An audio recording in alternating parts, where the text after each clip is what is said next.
everyone, welcome to another live watch party. 'Tis I, Captain Logan, and joining me this evening is my wonderful co-host, the Day Ghost. And Austin, what are we going to watch and talk about today?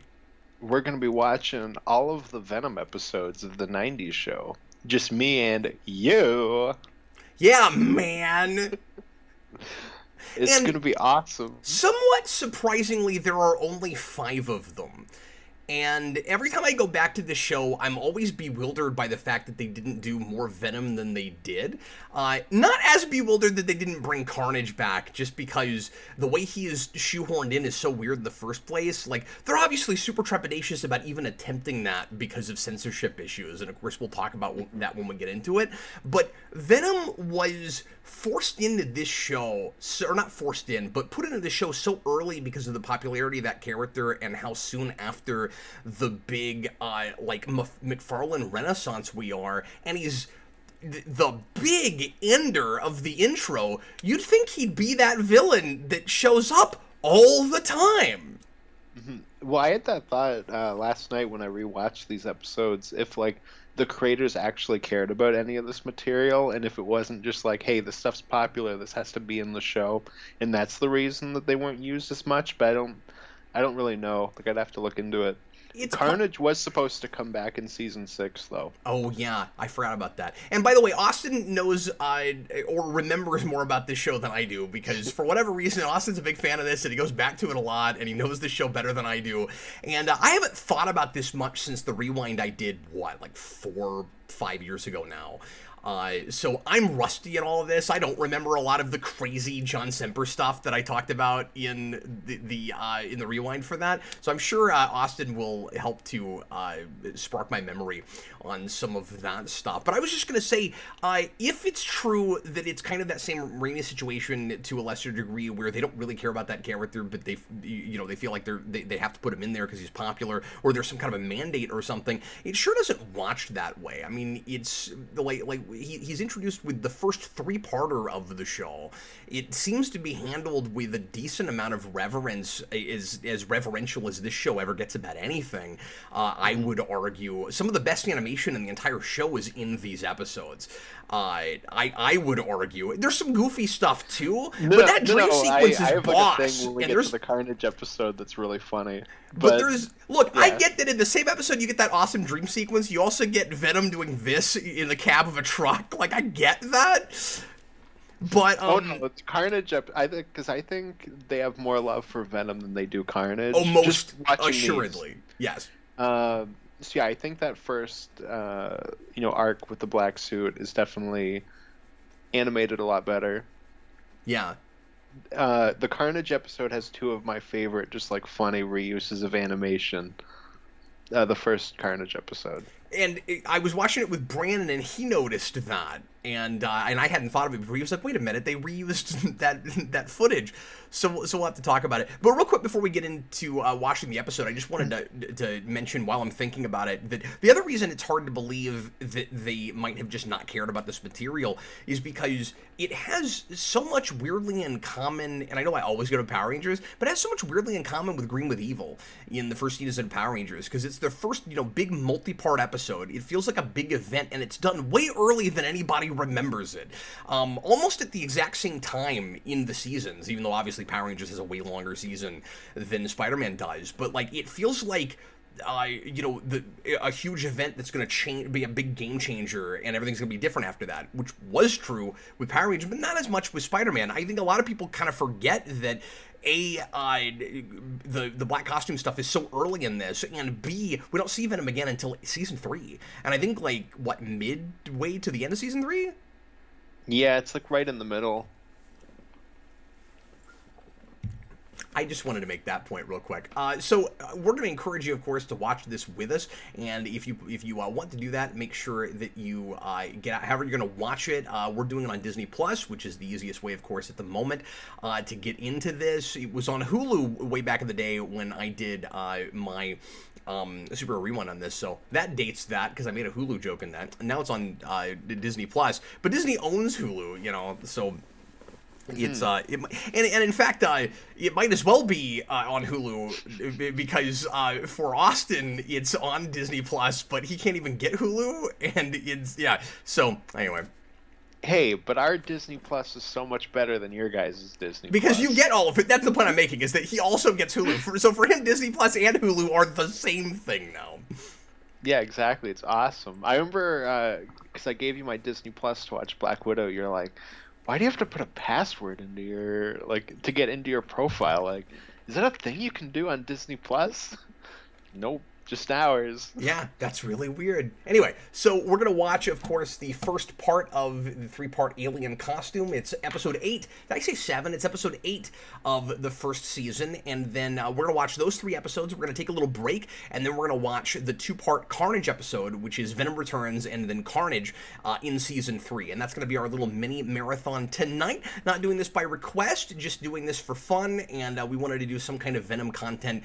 I won't use the word honor, but because a movie with something called Carnage came out this week, or last week, we thought we'd do some Venom material. So, and we've never done commentaries on this show really at all, I don't think, apart from the 24-hour stream, which is not currently available for listening after the fact. So, anyway, let's go ahead and get right into it. Here we go, everybody. About to say press play, and then we're going to watch the episodes, chat about them. If you want to leave comments and make sure that they're read on air, of course, as always, you can leave a super chat in any dollar amount, but we'll occasionally look over and see what people are saying, and maybe I'll read a few comments as we go along, and we're just gonna chat and riff and have a good time. Everybody ready? Here we go. Everybody, please press play.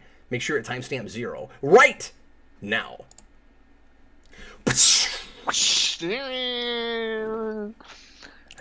I think I say this might have been the VHS tape I watched the most as a kid. Is the Venom Saga one? Oh, sure.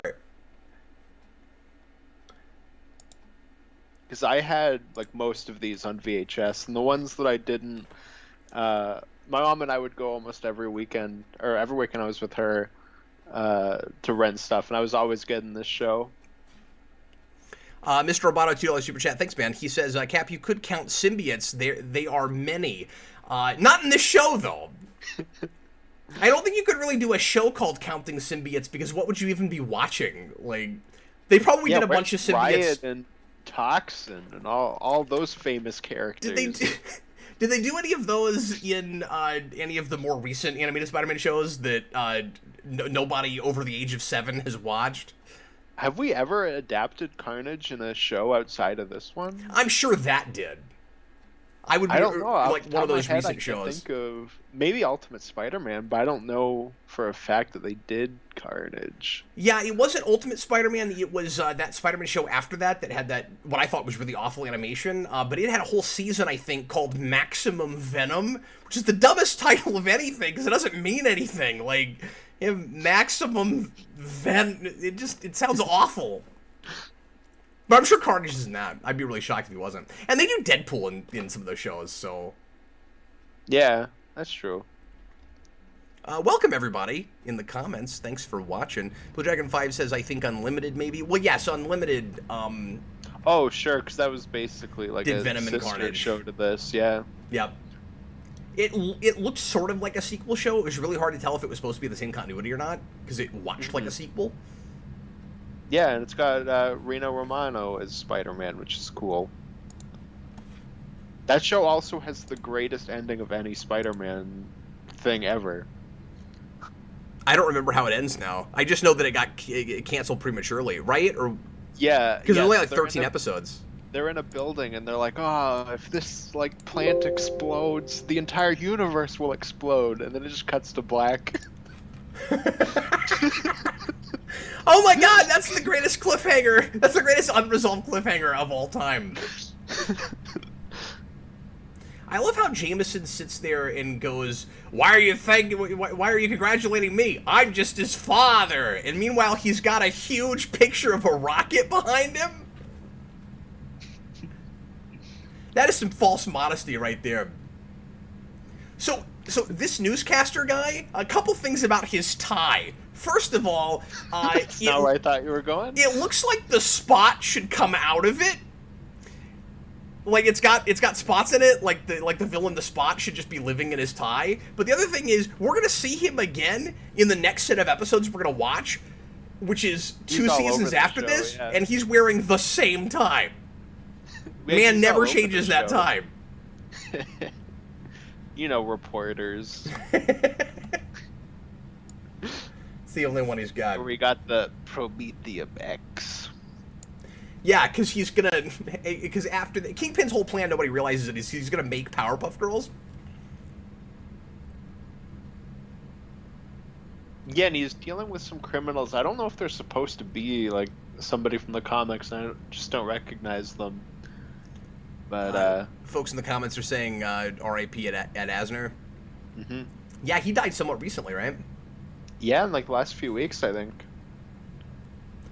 Yeah, it's weird that they arbitrarily named John Jameson's wingman in the shuttle Paul. So you got two of the four Beatles in the shuttle. Well, and then they're carrying rocks. Their ship is rolling. I don't know. It's a thing.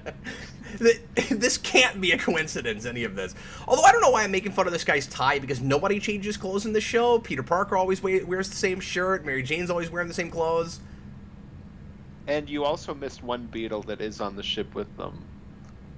There's there's the parasitic one that's attaching to Paul and John. That's obviously Ringo. I knew you were gonna say that. The guy who voices Kingpin, I forget his name. I've only ever seen him in one other thing. Maybe his voice has been on other stuff, and I'm just not thinking of it. But he was in live action. He was a 2-time recurring character in the short-lived sci-fi show Sequest, which I was a fan of when I was a kid, that my mom and I watched together. And he's nothing like you would expect. He is a real big, burly black guy. And I was shocked the first time I realized that it was a black man voicing the Kingpin in this. Interesting. I don't remember what episode it is, but so my one brother and I, every time we see each other, neat actor, by the way, we will just quote this show for hours. And there's a Kingpin quote where we just go, "All in good time." And we do it constantly every time we see each other, and neither of us can remember what episode it's in. My favorite Kingpin line in the show is the one where he's, and I can't remember which episode it is. Maybe it is the Spot episode, I can't remember. But Spider-Man, somebody asks him why he's helping them to stop the world from being destroyed, and he says there's no profit in the destruction of the planet. I think that's in the last episode. Oh, is it? Maybe it is, so. I can't remember. Because Spider Carnage uses like the Spot machine thing that Green Goblin has. Roscoe Lee Brown, yeah, thanks Stephen Murphy. Also voiced roles in Oliver and Company and Treasure Planet. Oh, I'd have to go back to Oliver and Company, because I always liked that movie, but I don't know it super well. That was one of my favorite Disney movies as a kid. One of the first movies I saw in the theater. Oh, awesome. That's my mom's favorite, too. One of my earliest toys was a stuffed Oliver from Oliver and Company. I remember It's I had like the the little Rhino! bulldog. I like how Rhino answers the phone and he's like, "What shuttle?" I love how he's just got like a Bluetooth thing on the side of his head. He doesn't pay any attention to current happenings, but it really plays later. Like, the whole reason he doesn't know the shuttle is happening is just because he doesn't live in Queens. Where he's like, "I'm from Jersey." I also like how little fanfare there is for Rhino. It's like, I'll just call up and do it, and then Rhino shows up. The villains we introduce in this are so random and arbitrary. Mm-hmm. And it's fun because it's pre-Sinister Six. Like, they're setting stuff up that they're going to play with later on, and that's part of what makes this feel like a big event. Like, I like that and again, it feels kind of shoehorned in and a little bit random, but I do like that we're using this as a jumping pad to do, or as a launch pad to do, more stuff later on. But like, why Rhino? Why Shocker? It's like, these are villains we haven't done yet that are gonna have to, that we know we're gonna put in the Sinister Six later. Mm-hmm. Have you ever seen the Rhino episodes of the '60s show? I've seen clips, but I've never watched a full episode of that show. Oh, really? Yeah, I've never done it. I own it, but I've never done it. The Rhino episodes are so funny. I know, it's the spot. I was right. It is the spot episode where Kingpin says that. Oh, okay. Forget what I said Okay, about I guess Austin knowing the show better than me.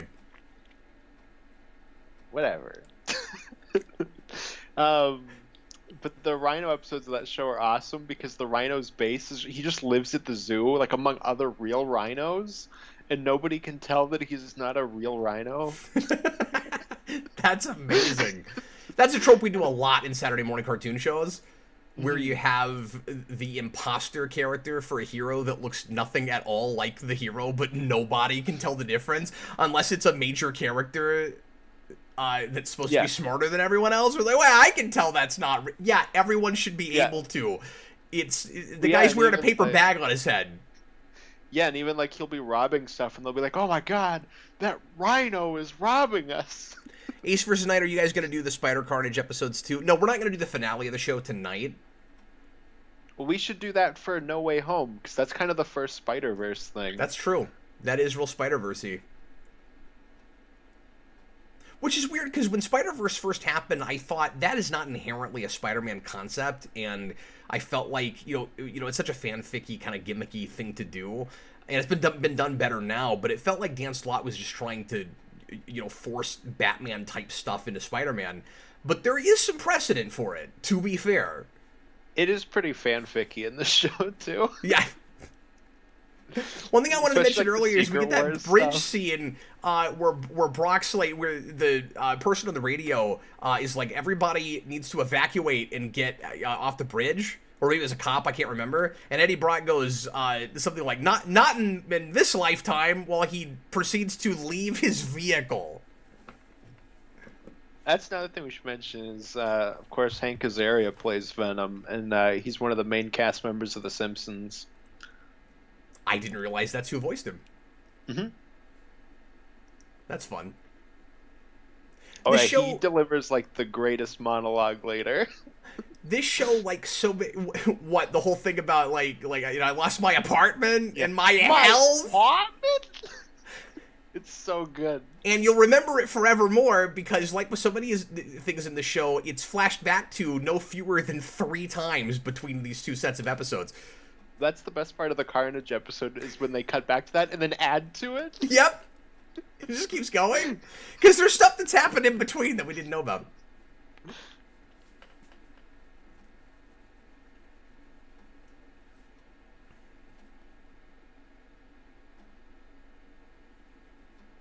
Little Studio Planet, Dan Slott actually wrote alternate dimension version stuff for Sonic long before Spider-Man TAS did. Well, sure, but I mean, it's not like that was the only thing. He was the only person doing alternate dimension stuff. You know what I learned in today? Other things. Speaking of Sonic, you know what I learned today? What's John that? Carpenter almost made a Sonic movie back in the day. That's wild. Because that's the first person you'd think of.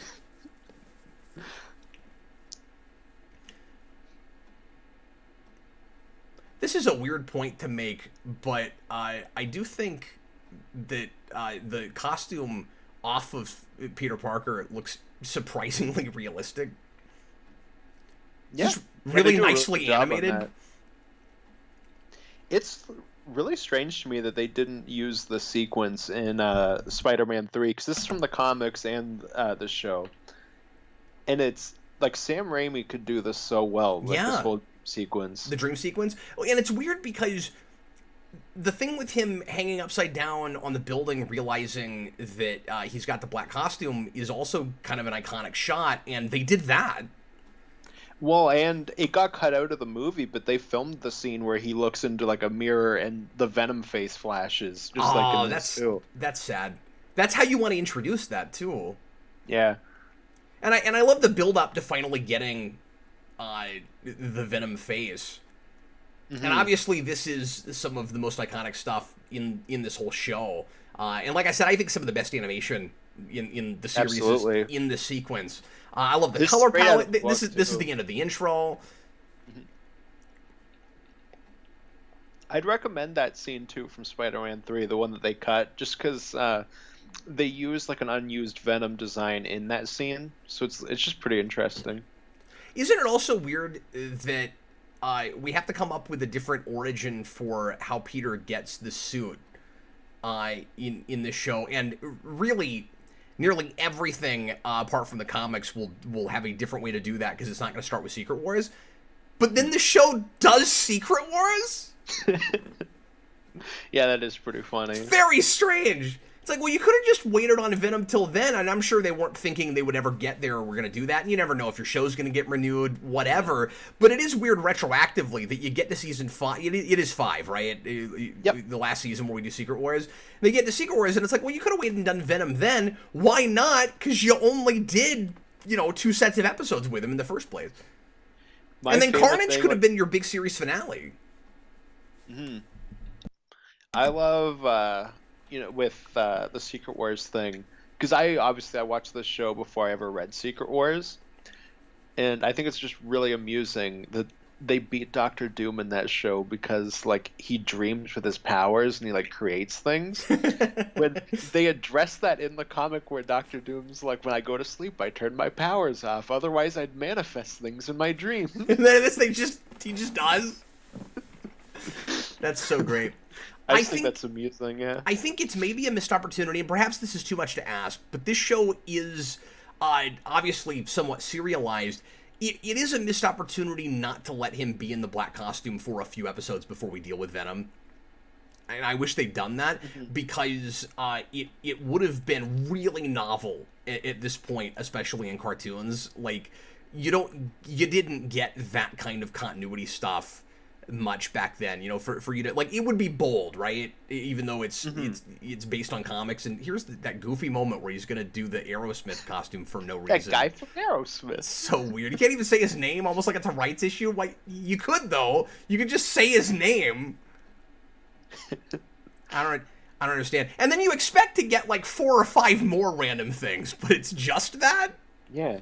Let me look like Ringo Starr. Then I'm gonna look like all the Beatles.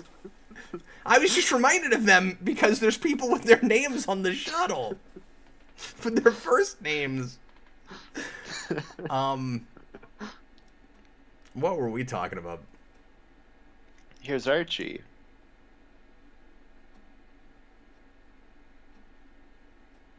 Little Studio Planet, when it's good, Spider-Man TAS's animation can look gorgeous. And I'd say the same thing about X-Men also.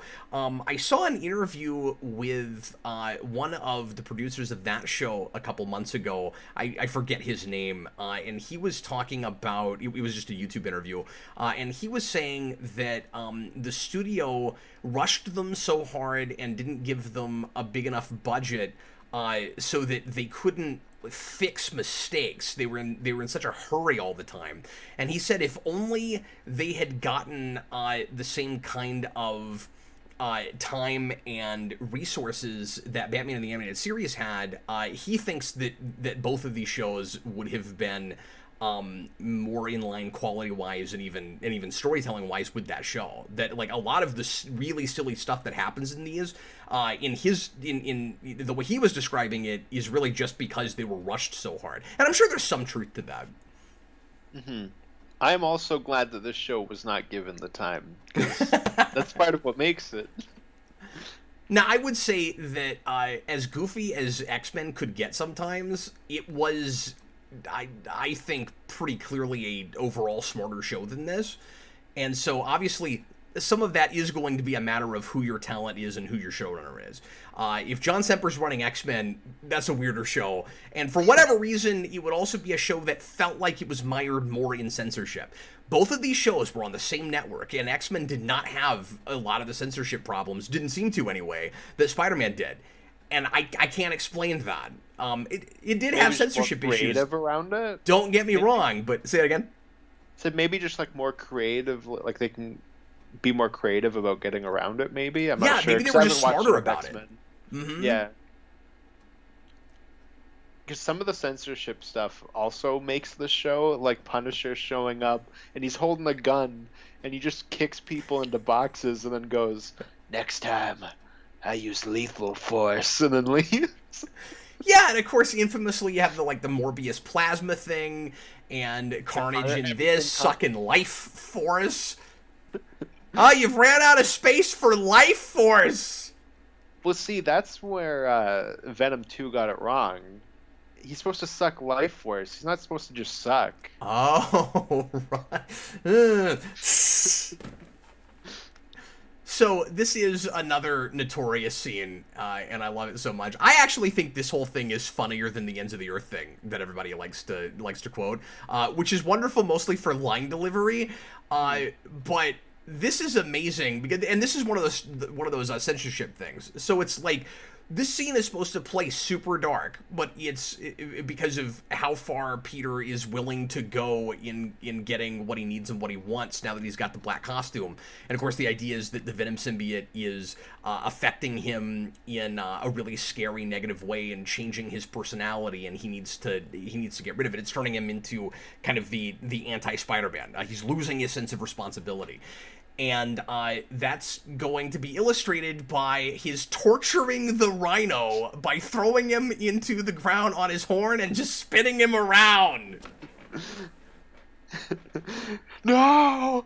No! It's so good! I can't. And a lot of this kind of thing did get over our heads a little bit when we were kids, where we could sort of fill in the blanks and see things as darker than they really were. I don't think this scene probably did that. I really don't. Well, and then he's gonna crush him with a door that's probably lighter than the Rhino. And not only probably lighter than the Rhino, but arbitrary, because why would that necessarily do any more damage to him than the 2 brick walls he was just thrown through? Like, I get that it's, metal, that it's like hard steel or whatever, but how do you know when you throw a man through a brick wall that it's not going to kill him? But this is going too far.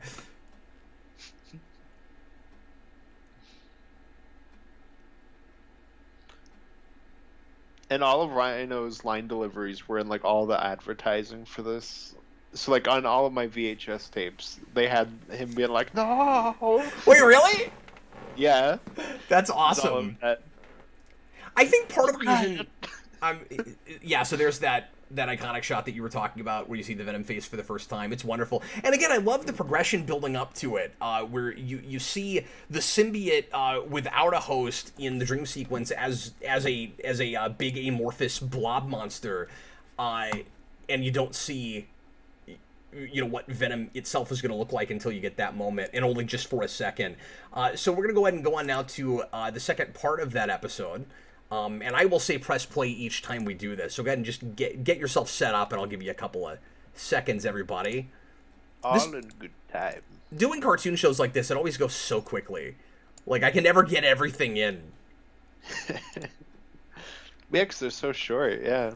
I can easily do full-on reviews while talking over a show in commentary form for a live-action show, especially if it's like Smallville and a lot of episodes just don't have all that much meat to them.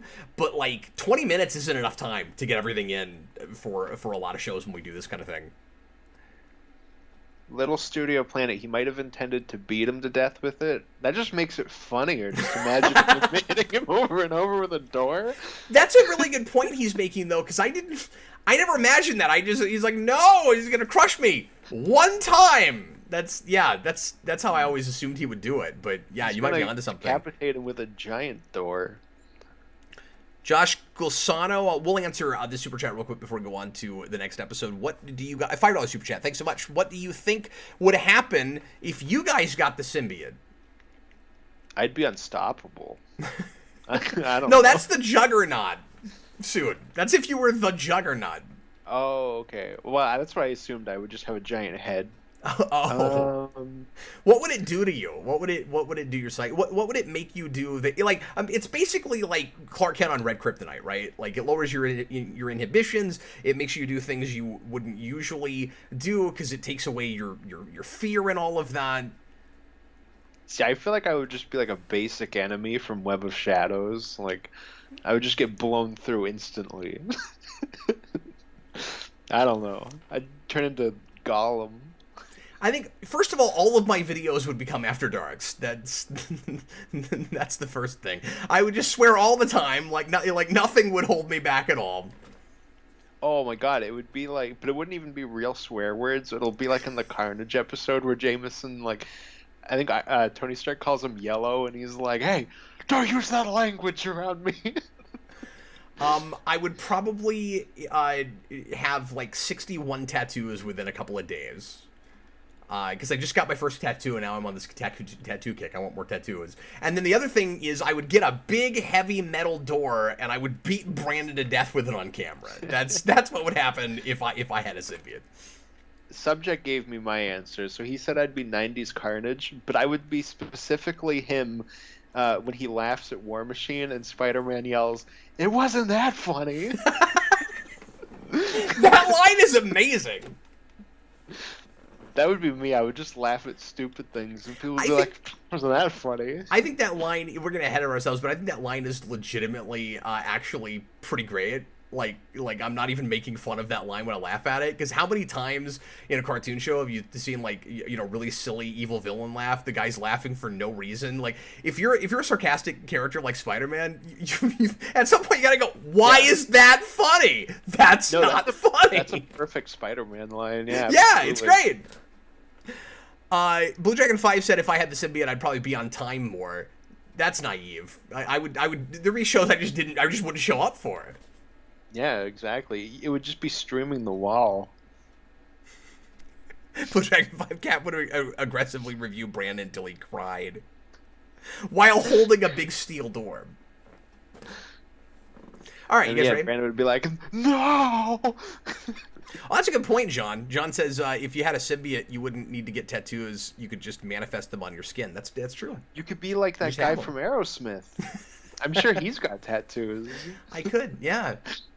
I love that we're refusing to actually say his name because Spider-Man didn't. We're just saying that guy from Aerosmith. Yeah. That guy that was the father of Liv Tyler. That guy. Right. Boy, I wish I could remember that guy's name. Okay, let's go ahead now and move on to the second part of the Alien Costume trilogy. And here we go. Everybody get ready to press play when I say now. I think we've given everybody enough time. Here we go. Everybody, please press play. Hayden Spring says he had a date tonight, but it was canceled, so he's here instead. I think you won out, sir. Well, I'm sorry to hear that. But thanks for being here, and hope you enjoy your time with us. If the plan with your date though was to go see Let There Be Carnage, in my opinion, the better thing happened for you this evening. Yeah, just get somebody else to date, and then text that first person and be like, I don't know. I don't even know where I'm going with this. I was going to try to fit in the "it's you" line, and then I realized, wait a minute. I don't know how I can fit this in. Look, you're wasting everyone's time. Yep. Man. That's what I do. All right, here we go. Everybody, please press play. Are you ready, Austin? Yep. Right. Now. Oh, I was about to do the thwip thing again, but I forgot we have to sit through last time on. I was like, and then no, not yet. Yeah, we're going to get to hear Rhino yell again. That's true. Great. You're right. He does look really dopey with the radio on his face. It's amazing. Yeah, because his design doesn't fit that. It's weird. So somebody earlier was saying that this is kind of their litmus test for Spider-Man. This is a really goofy show, don't get me wrong, but like a lot of people of my generation, this was my introduction to Spider-Man. I have a lot of nostalgia for this show. I think there's a lot of things, at least thematically and in what Peter Parker is all about and stuff, that this show certainly does nail, even if a lot of the ways that it gets there are hokey and off the beaten path and kind of counterintuitive at the very least. It was certainly my introduction to Venom and to the origin of the alien costume and all of that. And like with X-Men, I just assumed everything in this show was directly off the page, and that if I saw it in the cartoon, I had basically read it in the comics. And was surprised by some of the things when I finally did go to the comics that are not the same in this, obviously because of Secret Wars and all of that, but also all of the stuff that is. Quite a bit of what was there originally is in this. Especially set dressing and stuff, I mean, it is, he gets the costume not in the same manner, but once he realizes he's got it on, it's the same kind of scene. He loses it in very much the same way in the bell tower and all of that. And so it was more disappointing in the theater with the Spider-Man 3 that so much of that was missing because of this for me than it was because of the comics, because this was my introduction to it, and all that stuff became iconic to me because of this show. Speaking of that too, we should also mention that this is kind of what shaped the black suit moving forward, because it kind of making him bad really comes down to this. In the original comics, it just makes him tired. I'd forgotten about that. It's been so long since I read that actual arc, yeah. And you're right, everybody remembers it this way. And that's that's the fun, dramatic, edgy thing to do with it, certainly. Yeah. Oh, absolutely. Yeah. No, this I think is a better version of it. And it's looking back with hindsight, right? Like, we now have this full story, so we can kind of improve different aspects of it. Yeah. And you got to give the show credit for actually improving on some of that material. Mm-hmm. This Definitely. is hysterical. Just that you're looking at his bicep while you're flashing back to things you just saw in the previous episode.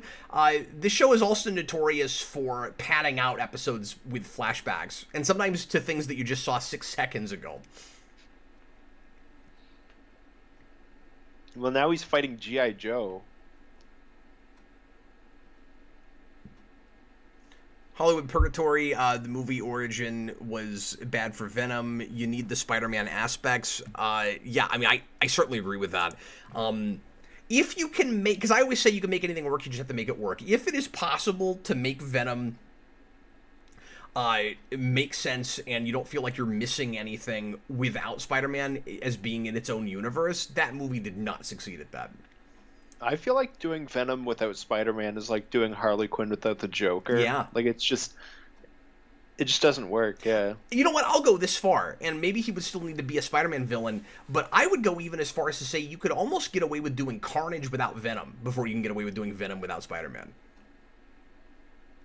Yeah, I guess I could see that because they're not as closely tied. They're not as connected. You don't necessarily need the Spider motif before you get to Carnage, because Carnage has perverted it so much by the time you get there that there's not really any, like, okay, he's shooting out his own, like goo, like it's spider webs, but it's not spidery anymore. The tentacle stuff at that point, yeah.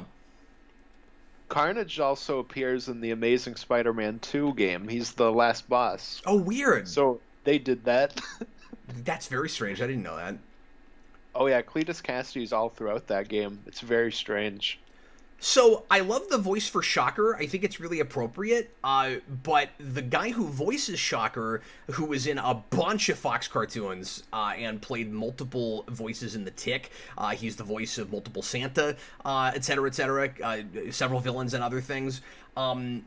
He ends up playing a bunch of background characters in specifically these episodes, and it's really distracting because you could always tell it's him because he's not great at voice modulation and his voice is just way too gravelly and raspy, so you always know it's him, and sometimes he's trying to do like a southern accent, or he'll just be like a politician or something, and it doesn't work at all, and it's really funny. It's kind of like how in 87 Ninja Turtles all of the background characters are usually one of the 4 Ninja Turtles, and you can always tell. But yeah, here it's all Shocker. Yeah, it's evil when Jim Cummings. There you go. I have that a bit with Hank Azaria, not because he's a bad voice actor, but just because I know him so well from The Simpsons that I can pick up his voice when he's just like random people in the background. Hey, let's talk about this superficial thing. How do you feel about the odd kind of, I don't know how else to put it, kind of color spectrum we do with Venom in this show? I've never seen anything else do it, and I don't know why the choice was made, but he is basically outlined in different colors and not just black. So on one side he's mostly blue, and on the other side he's mostly red, and that's all out, and it always looks like lighting effects or something, but it's in every shot no matter what the lighting is. And you can see in this scene here, like, with his lips. We got red on one side and blue on the other side, and I've always loved it. And I think it's really cool. Like, the more I'm thinking about it, it is the Spider-Man thing, right? It's trying to get a little bit of the color of the Spider-Man suit into that whole thing. And I've never had that thought until just now. I always just thought it was a cool aesthetic, but like, I think they're thinking about the perversion of Spider-Man when they do that. Mm-hmm. And Peter's got the blue outline, I think, because of how much we used to do blues for blacks in comics. That's my guess. Good call, yeah. It does have that four-color thing. Mm-hmm. Stephen Murphy says, Semper likes to take credit for a lot of things. There are some things this show can take credit for, but he acts like without him, some stuff wouldn't be adapted, like Venom or Spider-Verse. Yeah. He definitely has the same thing that... who's the Batman writer from the 70s that always takes credit for everything? Englehart, yeah. He definitely has that Englehart thing.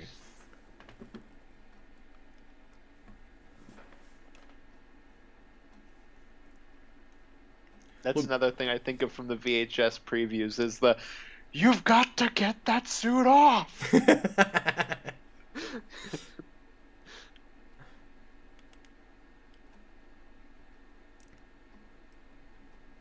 And again, the dramatic sequence or situation is handled decently well.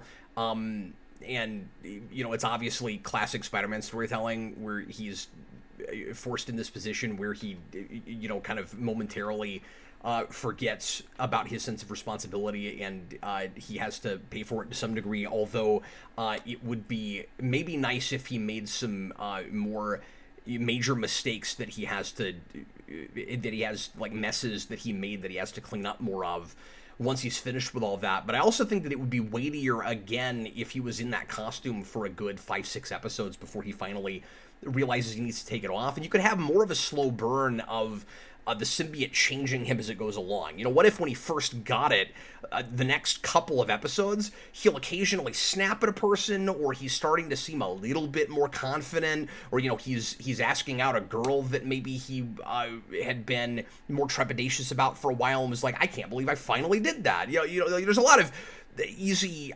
situations that you could contrive kind of naturally for that whole thing. I think 3 parts is actually not enough for this. What do you think? Like, I think it could have used 5 or 6. I was going to say earlier when you kind of mentioned that, it's a crime we didn't get a Hobgoblin episode when he had the black suit. Yeah. Because that's the main villain when he had it. That's a really good point. I didn't think of that. And we just talked over my apartment. But yeah, we should have gotten a Hobgoblin episode with Black Spider-Man. And Hobgoblin is introduced right after this, I think. Yeah. Isn't that like... He's right at the end of the season. Yeah. And we could have gotten Jack-o'-lantern. It would have been awesome. And if memory serves, he's only here before Green Lantern, before Green Goblin, because they didn't know the people that were making the toys started producing the toy for Hobgoblin before Green Goblin, before they even had scripts and stuff. And then Semper was like, "Oh wait, no, that's not supposed to be the first one." So they were stuck doing him first. When that had to have happened too, because he was like the Goblin at the time, right? Or like maybe right before. It's like 80s, so a little bit before this, but maybe, I think it read more arbitrary to me than that, though, where it was just because a lot of those figure lines were pretty arbitrary. It was like they would have just they would have just had a list of characters they were going to do, and like concept art or the character models already for a bunch of characters, and like we'll get to them when we get to them. But like the toy manufacturer, this is how I understand it, I could be wrong about this, but like the toy manufacturer is already putting stuff into production before even episodes are getting made, and because these things are used so much, you know, as toy commercials. With the legacy of He-Man and Ninja Turtles and all of that. And so this obviously isn't a property that exists because of toys originally, but a lot of the reason the show exists obviously is still to sell merchandise. And so the way I had always heard that is the toy company went ahead and put Hobgoblin in the first line, not realizing that they weren't going to do him in the first season.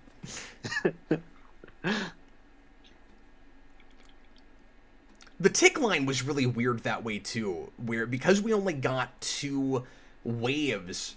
This is the end of the intro. Because we only got 2 waves, we never got a chair-faced figure. Oh, that sucks. Which is a crying shame, yeah. And I always assumed they were just waiting for the 3rd wave. We'll actually hear his voice when we get to Mordo. And he's not modulating or anything. It's just Chairface Chippendale being Mordo.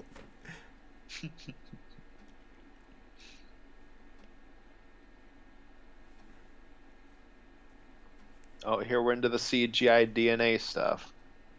We see these shots a lot. Yes. And I don't know why a man who works or who runs a newspaper is so bad at a camera. Like, I get that it's a video camera, but is it that hard to figure out the zoom on the cam? All right. And it doesn't even seem like it's zoom. He can't figure out its focus. Well, it's just a contrivance so that he won't see who Peter Parker is, right? What? That's next episode. What do you mean? What's next what episode? Are you looking at right now? Did you skip an episode? Oh no, did I skip an episode? I think I did skip an episode. Oh. How did we make it halfway through? Before we even realized it. I don't know. That's amazing. Okay, it makes more sense when you were like, that's the end of the intro, because I was looking at Smythe spinning around. That's amazing. Okay, whatever. I'm blaming Disney Plus because I was watching these obviously earlier today, and I think because I was at the end of an episode, it skipped forward. It skipped over to 3. Yeah, and I just didn't think of it. Okay, whatever. So carry on. So I will get it. That's embarrassing. I will get into part 2, and you just give me a timestamp. And the best part is because it was showing like the DNA. Just give me a timestamp. I was like, oh, you need a timestamp right now? Yes. It is 13 minutes, 37, 38, 39, of course it is. 40, 41, 42. Okay, thank you. 43. Thank you. I'm going to be a little behind you. Like, well, I just gave all my thoughts about part 3, I guess. And I was like, oh, here's this like DNA stuff that they show a lot. And you're like, yes. Too bad Jameson can't zoom. You're like, the sex, I was like, what the heck are you talking about? We're both looking at the same thing. And nobody else in the comments seemed to realize it either. Well, I don't think I've missed Into the Earth yet, have I? No, that's coming up. But okay. You didn't get to see Peter investigating the Prometheum X. What's really funny is I'm halfway through the 3rd episode while we're supposed to be watching 2, and I'm like, God, this seems short. This should have been more episodes. Yeah, the last episode ended with what? Peter sees the Venom face and then he leaves, and then the next episode starts with Venom. Yeah, and because we were doing a commentary, I just wasn't even thinking about it. I did think momentarily for a second. I was like, that's weird, but no wonder this guy picks up a mace. Eddie Brock picks up a mace by the sharp pointy end. How does that not hurt your hands? Well, because Peter took away everything, including his feelings. They're destroying priceless art right now.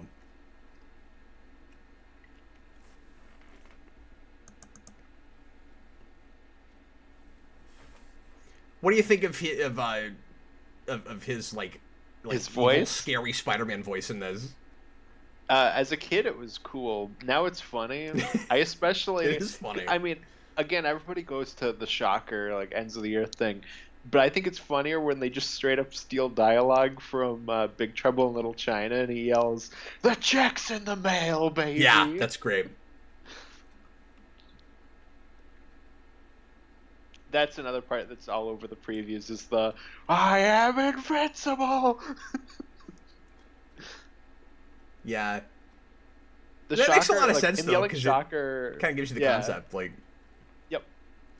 Him yelling Shocker is also funnier if you go to YouTube and put that into like 0.25 speed. And he just yells it for a minute straight. Man, people making YouTube videos have nothing better to do. That's really funny. I'm gonna save you for dessert. Do you think he's when he's muttering there? Do you think he's secretly muttering like, "God, please kill Peter Parker"? That's probably what he's thinking. Yeah. Mm-hmm. He's really entitled.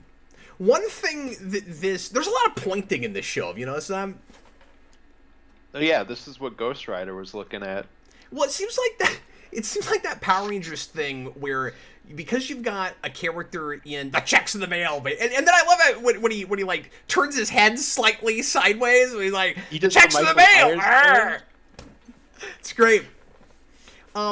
But I think it's that Power Rangers thing where we have a character head to toe in a costume, and we're worried that they're not emoting enough. So even in animation, we've got to have big gestures.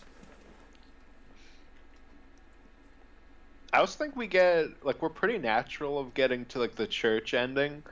That's something, because I rewatched Spectacular Spider-Man over the last year or so, and I thought when they got to the end of the Venom stuff, it's kind of just he has to go to a church because that's where that scene takes place. Like, there's no real reason. Yeah.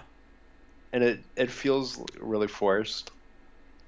And I haven't seen some of that. I haven't even seen, so I can't speak to that right now. But we should do reviews or commentaries on that at some point. I get requests for it all the time. Yeah. Yeah, Spectacular is great. I just to reiterate something I said earlier. I just love what the black suit looks like so much in this. Mm-hmm. And that's part of the reason I say that they seem to have more reverence for this material than you were suggesting maybe they do, because they seem to really like that costume. Well, and to be fair, like I said that, I was mainly thinking of Carnage. Oh, but, okay, sure. Venom, they definitely do more so. And something they could have done too is the comic book thing where even when he loses the black suit, he makes a cloth version of it and keeps wearing it for a while. That would have been cool. Yeah, well, that's the biggest issue. If you're adapting this, how did we not get the Bagman suit? That's where that comes from. Yeah. Yeah, so these guys that are dealing with Kingpin, are they anybody, or are they just random thugs? Well, one of them is also voiced by the Shocker.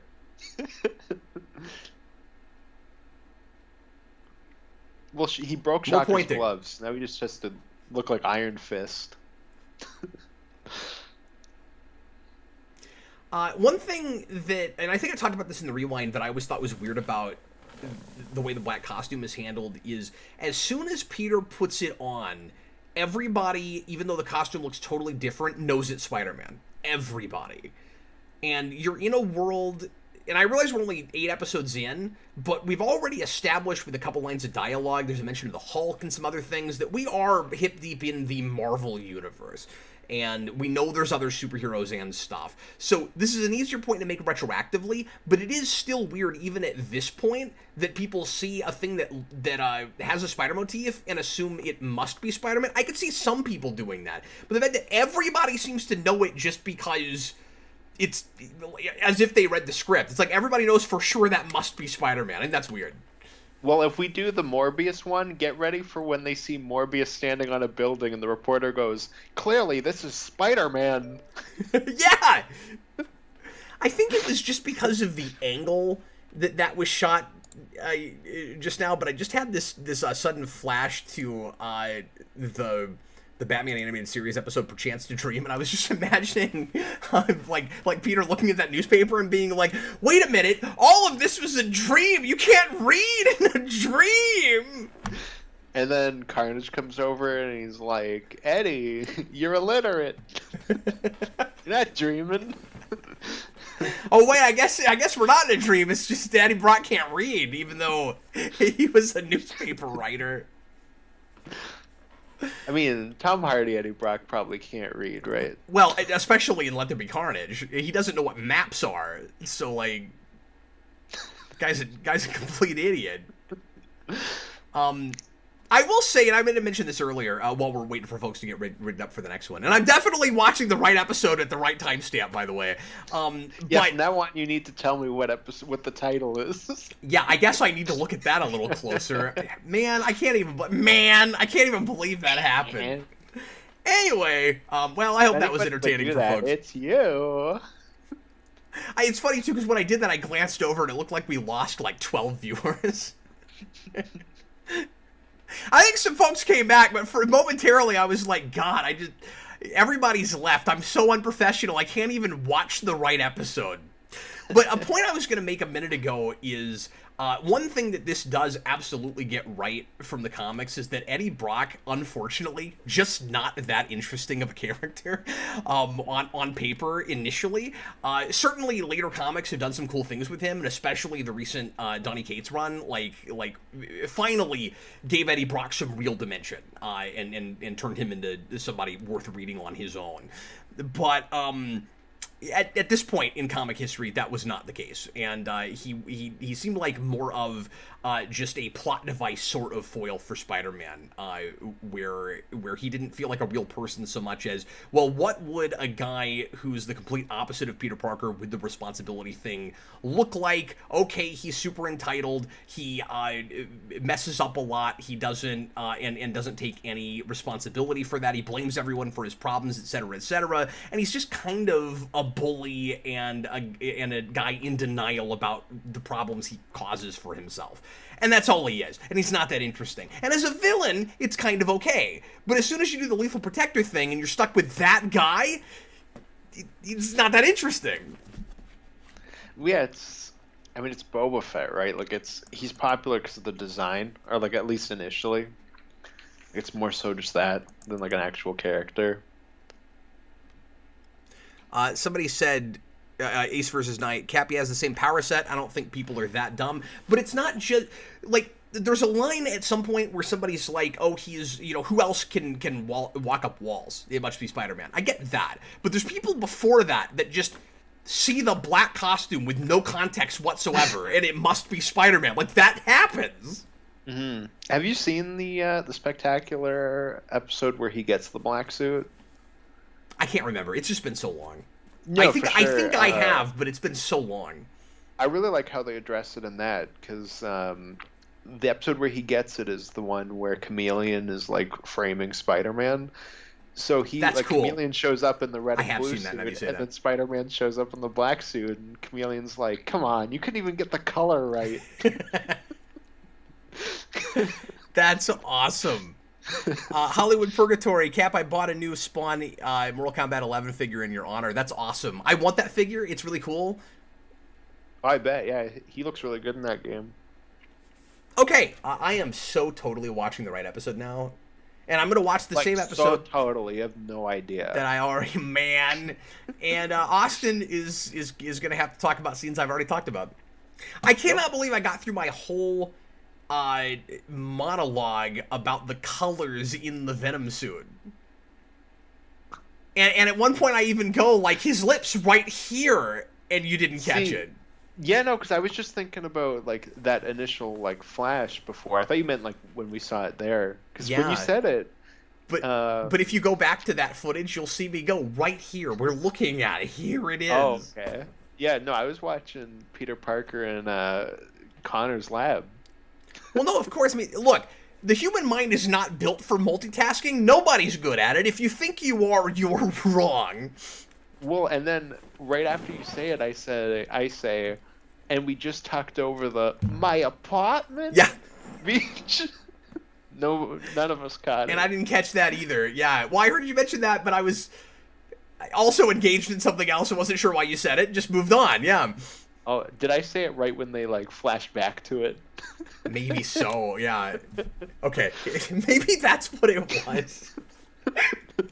All right, whatever. Let's go and get into this. It's the Alien Costume, Part 3, Episode 10 of Season 1. Everybody ready? Make sure at timestamp 0. What show? And get ready to press play when I say, yeah, I'm watching Spectacular now, but an episode called The Alien Costume. It's not called that there. Here we go. Everybody, please press play right now. This time for sure. Watching Amazing Friends. Yeah, let's do one of those.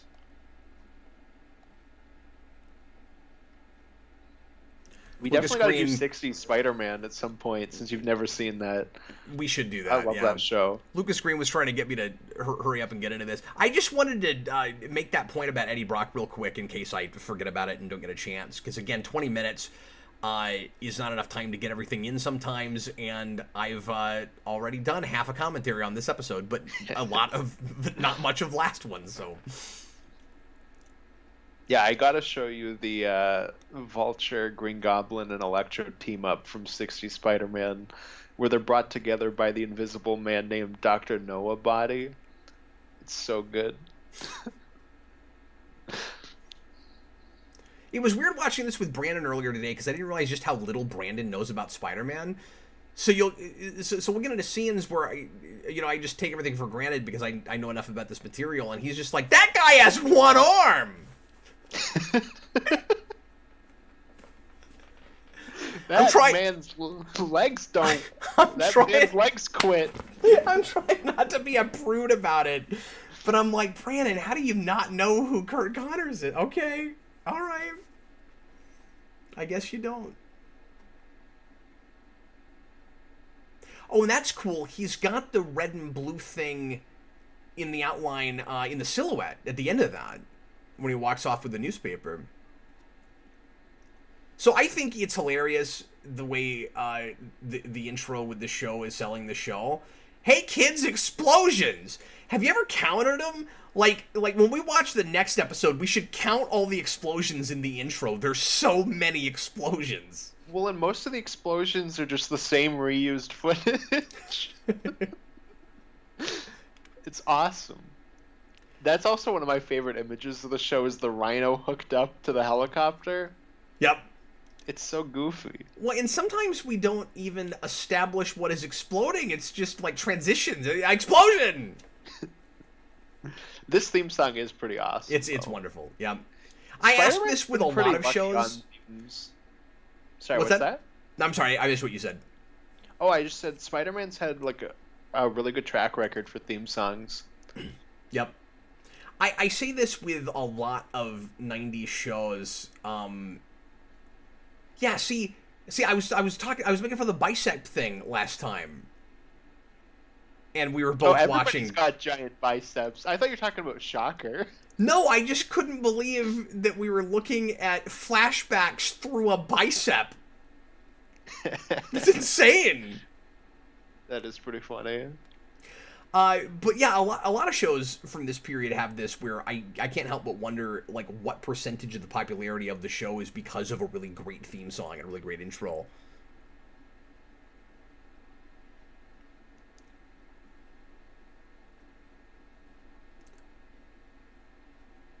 You know, Ninja Turtles definitely has that. Mo the bartender's mad. But yeah, we're at the beginning of the third part of the Alien Costume Saga, and he's already in the blues and reds. It just feels wrong. Mm-hmm. Yeah, and we could have done the stuff where... Oh, actually, I guess we couldn't, because he's not with Mary Jane at this point. What were you gonna say? Well, because in the comics with that, the reason he gets rid of the black suit is because Venom shows up and like freaks out Mary Jane because she thinks it's Peter. Oh, that's right. I forgot about that. That's like because I think it's issue 300 that he shows up, and Venom is in like the last panel of 299. Where it's like Mary Jane being like, "Oh, Peter, is that you?" And it's Black Spider-Man with like an evil smile. Tom, $2 super chat. Hasn't Brandon seen Amazing Spider-Man 1? I mean, he has, but he just doesn't remember it. A lot of superhero movies Brandon sees one time, and they don't stick with him, and he's not a superhero guy. And to be fair, there's so much of this stuff. If you don't rewatch it, if you only see it one time, you're not necessarily going to remember details. Like. No, and I think that's just kind of the legacy Amazing Spider-Man, really both of them have had, where the public just kind of went, and moved on. And so I don't really... They'll especially be superfluous now that that they didn't get finished. I mean, maybe that gets resurrected a little bit, obviously with the interdimensional stuff with No Way Home and all of that. Which ruins my. But I don't think it'll make people care about it more. They'll just be like, "Oh yay, everything's folded in MCU now." Like, yeah, I know. And bringing him back ruins my fan theory of how Amazing 2 ends, which is that he swings down with the sewer grate and then gets impaled on the rhino's horn. That just can't happen now. No, you know what? Exactly. He came back. It could happen if they do the same thing they seem to be doing with some villains in Raimi, and this probably won't happen, but if everybody from the Amazing films is taken from in the middle of the movies, that is still possible. If nobody lived on past those movies and they just got taken out of the films, that it could still end that way. No, there'll be a scene where he lifts up his shirt and there's a giant hole in his chest. Like Spawn? Why don't you fix that? I haven't had time to go to the hospital. I don't know. Do you know how much it costs to go to the hospital? I live in America. I'm not gonna do that. There's a thing that came up recently. I don't know, somewhere in a comment on the channel. I can't remember where. See, this was the shot I was looking at when I said the thing about the face. But somebody asked if the Venom movie is now retroactively, because of the multiverse thing, should be ranked in the rest of MCU movies. And I'm like, oh god, we're going to be able to do this with freaking everything now, and people are going to do it. People are going to start with their big ranked list of all the movies. They're going to go, if it appeared somewhere with the multiverse, now it's an MCU movie. And like, if it happens with X-Men, oh god, like... Well, and that's the theory. We're doing everything. Strange. Yeah. We're gonna get Professor X. Anyway, so Venom. Yeah, that's like one thing with this, and it's also a spectacular as well. When we bring in Venom, there's not really a lot of story. It's a lot of just Spider-Man going from place to place and Venom beating him up. But it's fun.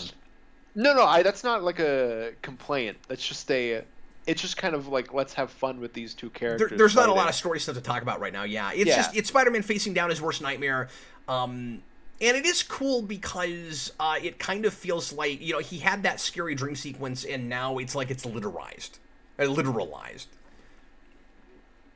Yeah. And that's exactly cool. Except it's not as much the identity crisis that it was in his mind, because it's like who am I versus this.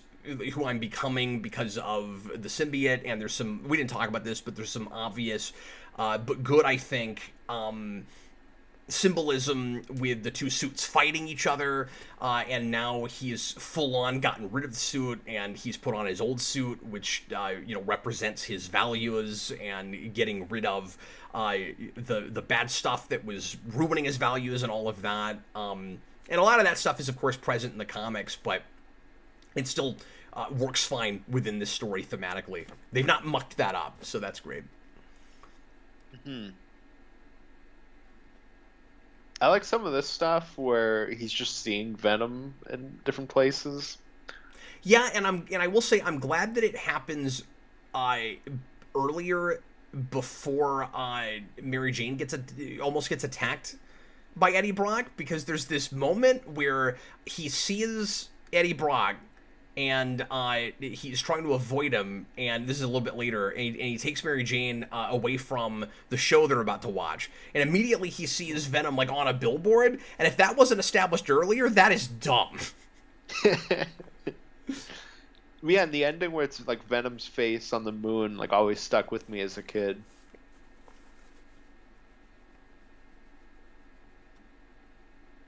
Daniel Davis, God, 90s CGI. Yeah, that's one of the big things that date shows like this. It's not the only show that did it. A lot of stuff was doing this. Even The Tick does it in a couple of places, particularly the space alien episode of that show in season 2, The Tick versus the Big Nothing, does that. The worst it gets with this is when we try to do characters, which happens like once or twice. There's one where it's like the giant hobgoblin head. There's one where it's like Spider-Man on a monitor, which is probably the worst one. Well, and Hobgoblin on a monitor, too. Yeah.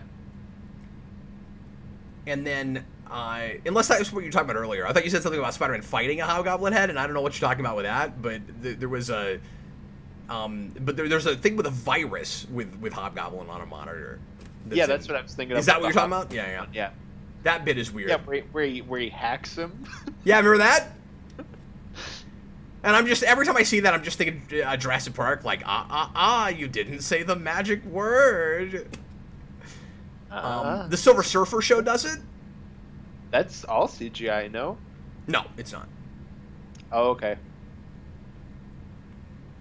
No, it was related to these shows and done in a similar style.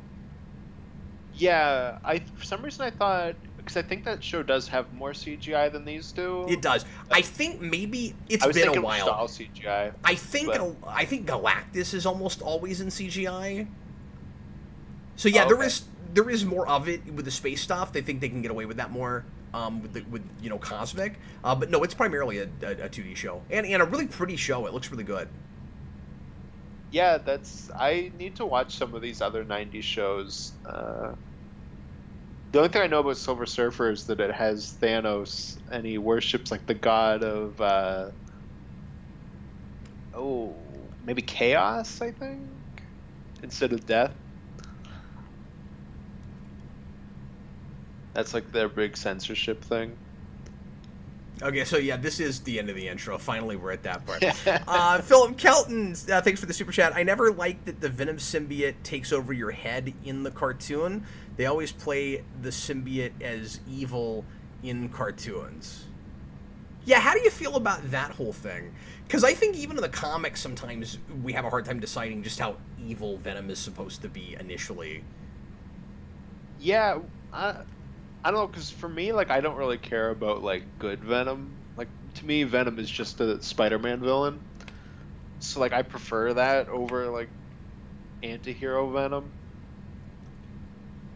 Yeah, and obviously I don't full-on agree with that, and that's only because... I'm also not a big symbiote person, which I should also say. Well, and I always I always had the same relationship with the stuff that I did with Spawn, which makes a lot of sense, because they're both, created or co-created by the same guy, and like Venom and Spawn, McFarlane's doing a lot of the same stuff with, but my relationship with both of those characters was always, I love the premise and the visual of it more than execution much of the time.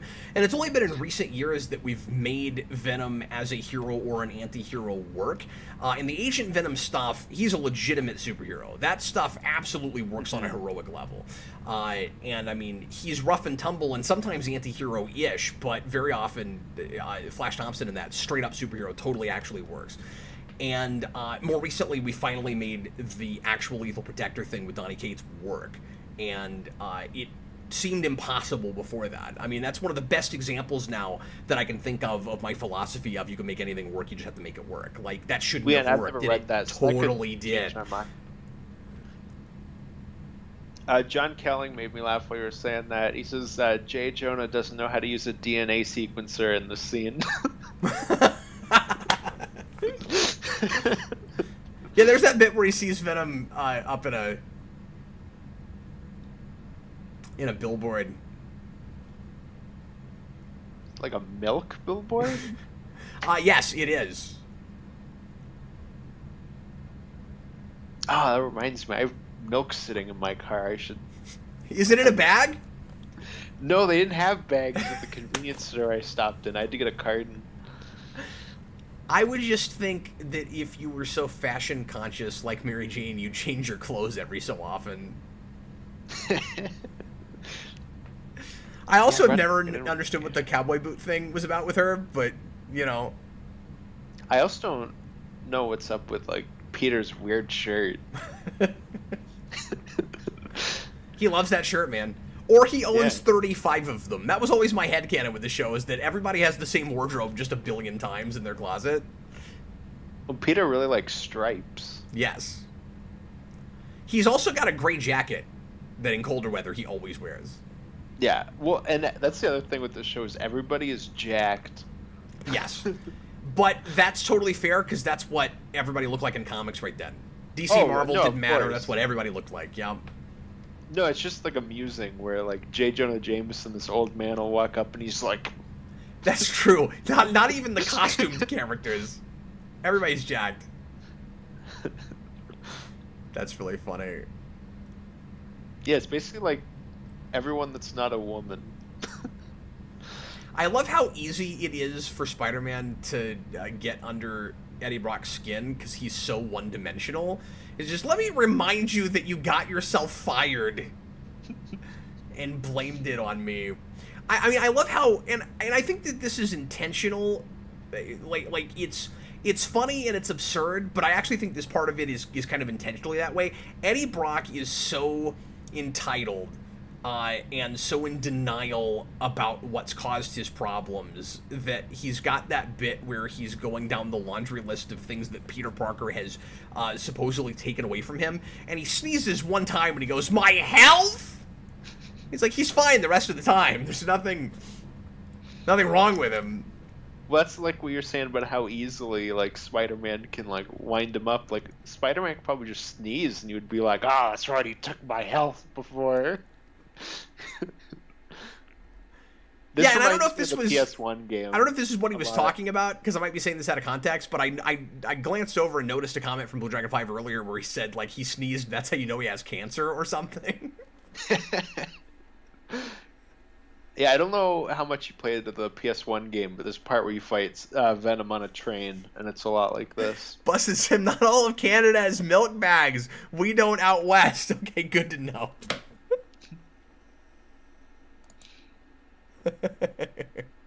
I was very mad about that. People are talking about other shirts that Peter Parker has in the show. Yeah, but it's like 3 and my point stands. I think you're making it for me. He just doesn't have a lot of outfits. No, the fact that he changes it at all is worse. And then there's Venom driving a truck, and it's amazing. He should have had a trucker hat, though. That would have made that scene. It would have. It would, but I've always loved that shot. I think it's better because it's a pink great. truck. I don't know why that color. Here's How another is super that chat. not in one of the Venom movies? Yeah, but it wouldn't be even in the top 60 of absurd things in those movies. Philip Kelton, super chat. Thanks, man. How do you feel about the Venom films making the symbiote vocal personifications of the ID of Eddie Brock and Cletus Cassidy? I don't like it. It just seems like fundamentally misunderstanding what, in my mind, is cool about the symbiotes. I know virtually nobody else I work with on the channel cares about the symbiotes but me.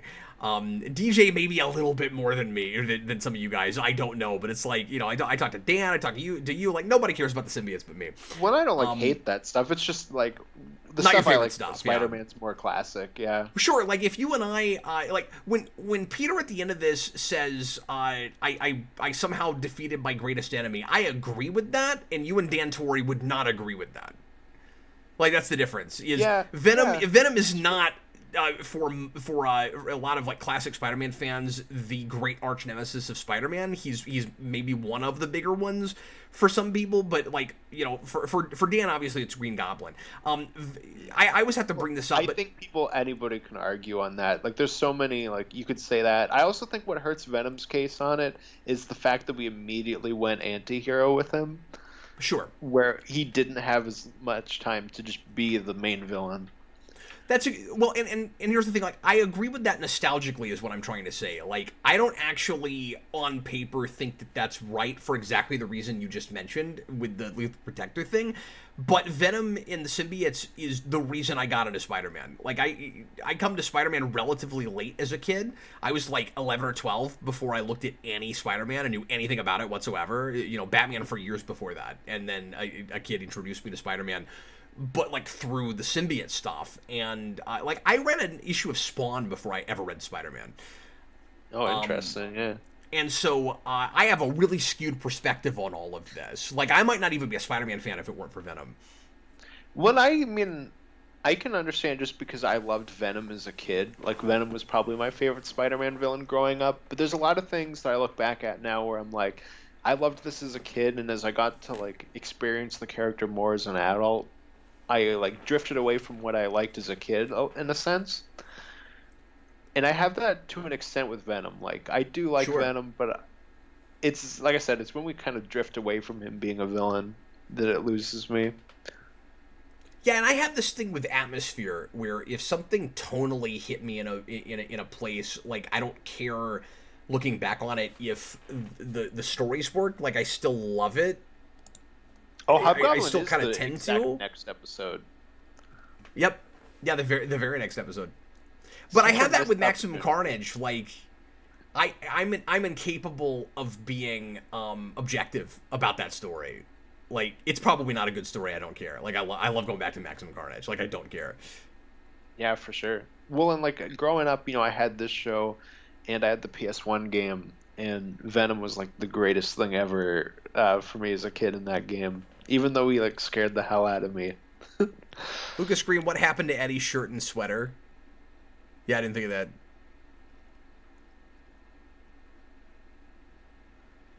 Guys, we're gonna take a break, Yeah, I and gotta go get this milk out of my car. you gotta go get that bag of milk. I know it's not a bag. So 5 minutes or so, guys. You're gonna see. Just because I don't have a screen set up here. I mean, I guess I could put up. Yeah, I don't really have anything to put up here. So Just put a picture of toast and commentary underneath the toast, and we're good. we'll see you guys. Actually, you know what? There is a thing I can do. If anybody pops in while we're gone and wonders where we are, folks, just let them know that we're taking a 5 minute break and we'll be back to watch the Carnage episodes. And I will make sure that I'm actually watching the same episodes everybody else is. And we'll see you in just a little bit. Yep.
I am back.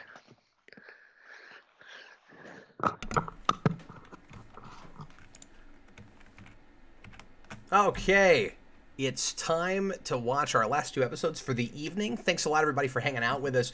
We just finished the three-parter for the alien costume in the 90s animated Spider-Man show, what Hulu used to call Marvel's Spider-Man. I always heard this referred to growing up as Austin Spider-Man the animated series. But it wasn't like Batman the Animated Series, where like it wasn't actually officially called that. Well, that's what I always called it. Yeah, that's what everybody like that I knew called it. So now it's confusing. Now it sort of has that Adam West Batman thing, where it's a show called Spider-Man, and you gotta give it some other moniker. You know, like it's Spider-Man '94 or whatever. Well, you can call it Marvel Spider-Man, not to be confused with Marvel Spider-Man, the new show. Yeah, or now it's Spider-Man, the video game. Now it's even more confusing. Hey, before we get this started, you guys give me just a minute because I'm hearing a sound and I think it might be my cat trapped somewhere, so I need just a minute because I don't want her to be in a horrible state for 40 minutes. So give me just a minute, everybody. I'll be right back. Capscott is cat in a can. While we're doing that, I will introduce you all to our sponsor. Oh, I don't know if you'll be able to see this because my background. Just give me a second. The works of H.P. Lovecraft, because without it, I would not have anything to prop up my iPad to watch this show. So, thank you to our sponsor. Wow, that's the first time I've seen a physical, actual background from Austin in a really long time. Austin's just in front of a poster all the time now. Exactly. Some people think I just have a green screen behind me. Yeah, it's like, no, we live in the future now. You can do this stuff without a green screen. I can even do it in real life. You should see it. That is a useless superpower. Not useless, but not the best superpower. I don't know. It's pretty sweet. Like you're walking down the street and all of a sudden you have Venom behind you and people are like, whoa. I'm not going near that guy, except it's just, like a little cube. It's weirdly the reverse, though, of a thing Venom can do, right? Where instead of changing, it's what it is? It's that ability that Thanos has with the Reality Stone. That's what it is. He can just change backgrounds behind it. Yeah, well, it even looks like that. You get like the red bubbling effect. Yeah, instead of being Venom, where you can change your own appearance and clothes and stuff, you just change everything around you. I just needed that like Spider-Man game Venom power where we can turn invisible, because that'd be awesome. Yeah. I don't know what that's about. Like, is that just like a thing Venom can do in some comics? Because I don't think I've ever seen that. What game had that? The PS1 game. Oh, did it? Is that an Ultimate thing, maybe? I don't remember him doing that in Ultimate. I don't think so. That's a Miles Morales thing. It's definitely before that. Yeah, I know. It's a lot before that, but... I didn't realize Miles could turn invisible. That's weird. And that's why he does it in his PS4 game, yeah. I never played that. But he can turn invisible, and he has a thing called a Venom sting or something, which is really funny because he's not Venom. He's not related to Venom, but his two powers are a thing that Venom doesn't do in anything that I know of except for apparently a PS1 game, and he has a thing called a Venom sting, or whatever that's called. So that's amusing. Anyway, we're stalling. Let's go ahead and get into this. So we're going to watch the last two episodes for tonight. Somebody asked if we're going to watch the Spot episode. I love the Spot episode. We're not going to do that tonight. Let's throw that in another marathon at some point, just because I didn't watch it in preparation for this, and I'd like to have it fresh in my head if we do it. But yeah, we're just going to do the Carnage episode. So it's episode 10 of season 3. No, it really is. It's Venom Returns, and then right after that is Carnage. And Carnage is so bizarre, the way he's handled in this. Anyway, let's go ahead. This episode's got two of my favorite animation reuses, so that's gonna be fun. I'm excited. Austin, are you ready, man? I am ready. Okay, get timestamp 0, everybody. Get ready to press play when I say now. And I'm going to do that right now. Here we go. Everybody, please press play right now. Hey, we don't get a previously on. So, before we get into this is like the worst introduction to Iron Man. I mean, obviously, it's just weird that we're doing Doctor Strange's main villain, and then the hero we bring in is Iron Man. And we've done Doctor Strange in the show already. Yeah, exactly. But like, because this was my first experience with Iron Man as a kid, and now he's in my top like 5 superheroes. And just everything with Iron Man and War Machine is so lame. Yeah, and I mean, it's going to be an introduction for a lot of kids to that character in the show, but to be fair to them, I mean, it's more of a crossover thing because he's got his own show, and I'm sure it's that version of that character, right? Like, I never watched that show. Yeah, which makes it, but that just also makes it lamer. Like, you have another show that you could like be like, hey, watch this now too. Like, he also has a show, kids. Unlike Daredevil, who I think has like a pretty good crossover episode. Yeah, and made you want it to spin off. And X-Men has an okay crossover episode too, but it makes more of a big deal out of the show because we bring in their theme song and all of that. Mm-hmm. And that's like Daredevil, where it gets a couple of parts. I think Daredevil got a 2-parter, right? Yes. Yeah, that was the only DVD I had for the show, was the Daredevil one. Oh yeah, I remember they put that on DVD. He's done things even the Post wouldn't print, like throwing a grenade out a window. There's always these random people standing in the background of J. Jonah Jameson scenes where it's like, who's that? I love how they look like they're not characters, like they're just painted into the background. Yeah, they have no depth. They didn't finish, drawing faces, which works in background characters in a small comic panel in a way it doesn't as much on a TV screen. Mm-hmm. Absolutely. So even the police have to fire lasers because we're not allowed to do bullets. Yep. I love the SWAT guys in this show with like their big goofy like red and gray vests. I know they're not in this episode. Oh, and next episode we're gonna get official NYPD tanks. Oh yes. Doesn't even say NYPD on the signs. That's amazing. Tom, $2 super chat. Now this is great. Now this would be suitable for a 3-year-old. Wait, yeah, okay, yeah, you took away the other one too. Okay. Thanks for the super chats, Tom. Yeah, last night I was telling the story about seeing Let There Be Carnage, and there was a family with a 3-year-old that was traumatized by Carnage behind us, and it really, really bothered me. And I don't think a 3-year-old would be as traumatized by this. Although I do like Carnage's look on this in this. Watch Spider-Man holding this bomb. Because when we cut to him swinging, it's it's the wrist bomb that he has from the Spider Slayer thing right here, for just one shot. Oh, weird. That's one of them. I mean, it's nice. It's an explosive. It's not the same kind of explosive. That's really strange. Yeah, I did not catch that. That's weird. But the other one is the greatest, which is when Carnage punches out of prison. I don't know if like the scene wasn't long enough, but for a split second it switches to Venom punching through the wall. Like they reuse it in the middle of the shot. I don't know if you caught that. I did not notice that. But I think that might have been the shot that Brandon saw that I wasn't sure what he was talking about. Yeah, when we get to that part, like I'll remind you too, and just like keep an eye out, and you can see it swaps like that. It feels like they struggled a little bit to figure out how to get Venom back on the planet, which would make you go, well, why not just end that episode differently? Like, I'm saying that retroactively, but you're gonna bring Venom back at some point. Mm-hmm. Why'd you launch him into space? You could have done anything else. You could have had Brock just keep it at the end, somehow, like, or you could have just had the symbiote recede into the ground, and then at the end of the episode, Brock's like, "Oh, we meet again," or whatever. Like, there's a lot of different things you could have done.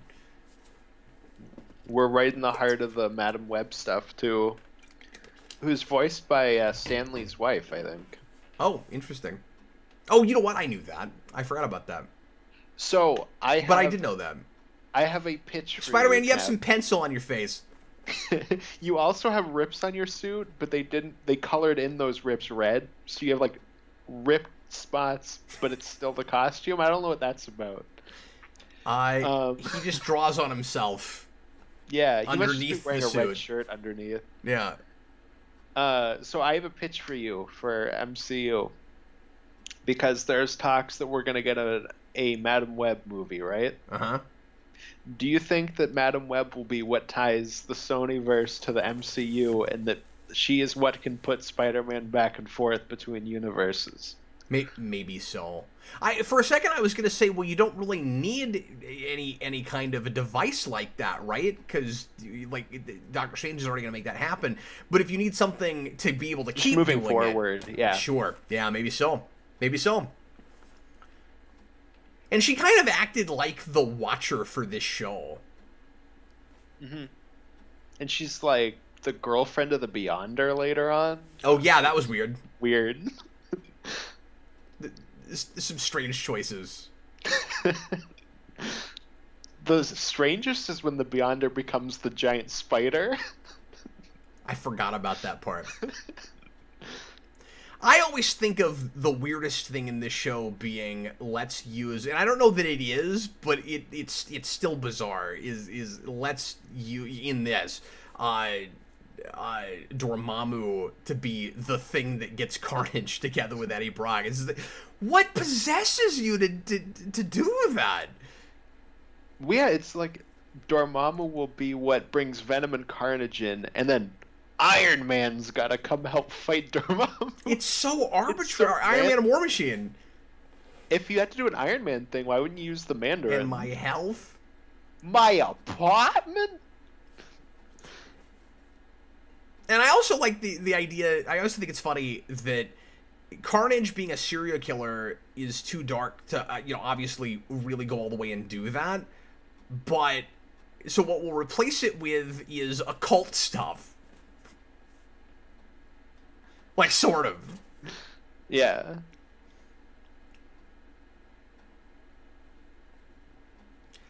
I guess I respect them for having nods to what Carnage really wants to be doing, even though they can't really talk about it or show it. So, like, there are... I think for audience members that aren't little kids that have been reading Carnage in the comics, so they can go, okay, well, Carnage is still a serial killer. He does really want to murder people. He's talking about taking like the little remains left of people and putting them in matchboxes and stuff, but all he's going to be allowed to do is suck out people's life force and stuff because he has to be a slave to Dormammu.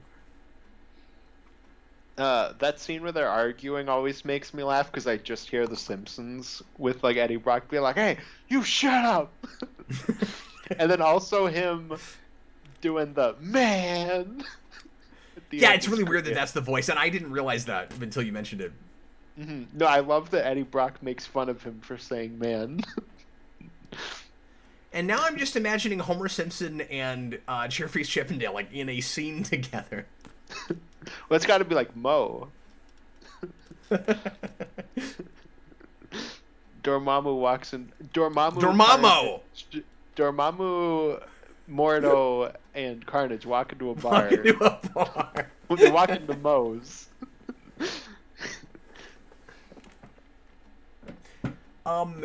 When the monthly Carnage book that I didn't really care for but loved the covers was coming out, I always thought it was really bizarre that the concept for that was let's deal with Carnage and the Darkhold. And then I go back to this show and I'm like, no, there's weird precedent for stuff like that. I was thinking the part where they walk him in, it's a little strange we didn't go for the imagery of him strapped up to the whatever it is. Yeah, the gurney thing or whatever, yeah. Carnage. Yeah, exactly. Maybe it was censored. Like everything. Sometimes I wonder if Semper thought he was censored, wasn't allowed to do things he totally could have, but he just avoided them because he thought he couldn't do them. Like, I don't know. Maybe, yeah. But yeah, I mean, I've always thought of Carnage as the kind of stand-in in Spider-Man for the Joker, and that's, both of those now are kind of iconic shots of those characters, like each of them strapped into a thing, being wheeled into an asylum. Definitely, yeah. Oh, there's Rhodey looking all angry. Busted Sim. Oh, is Mordo played by Tony J? That's his name. I couldn't think of that either. Megabyte is in the house, but yeah, I forgot he did Megabyte. Yeah. I love here. But I know him as Chairface. I love here how Peter will turn around and be like, "Hey, that's Mordo. He must be here to steal this." And then he just turns around and keeps watching the presentation. He's not even gonna do anything.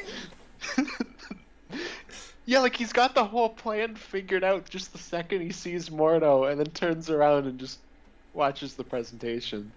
I mean, what's he gonna do? But like, it's just amusing. So this is nitpicky, but I think it's weird that Tony Stark is on the screen, and at first it seems like it's probably a recording, and then we'll find out that it's actually a video phone, and he just starts talking to War Machine. Well, he just said like, it'll teleport me here in LA. Like, when he said that, I mean, I guess I could understand. Okay, I missed that when I was watching it earlier, but yeah, okay. And like, it's subtle. It's not like it's. Then it's fine. I retract that. It makes perfect sense. It's fine.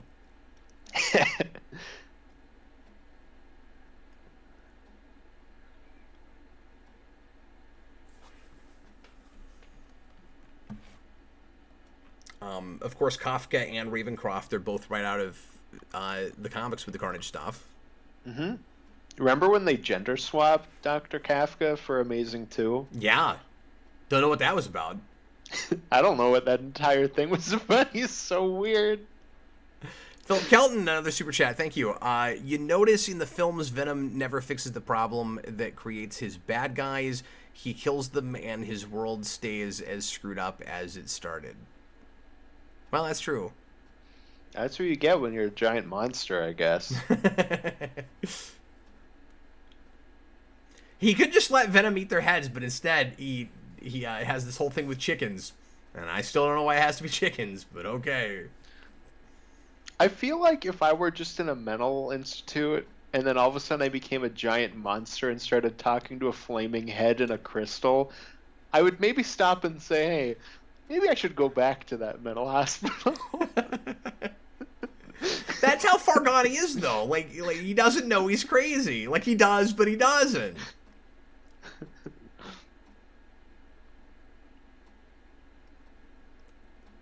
Even as a kid, I thought this was bizarre.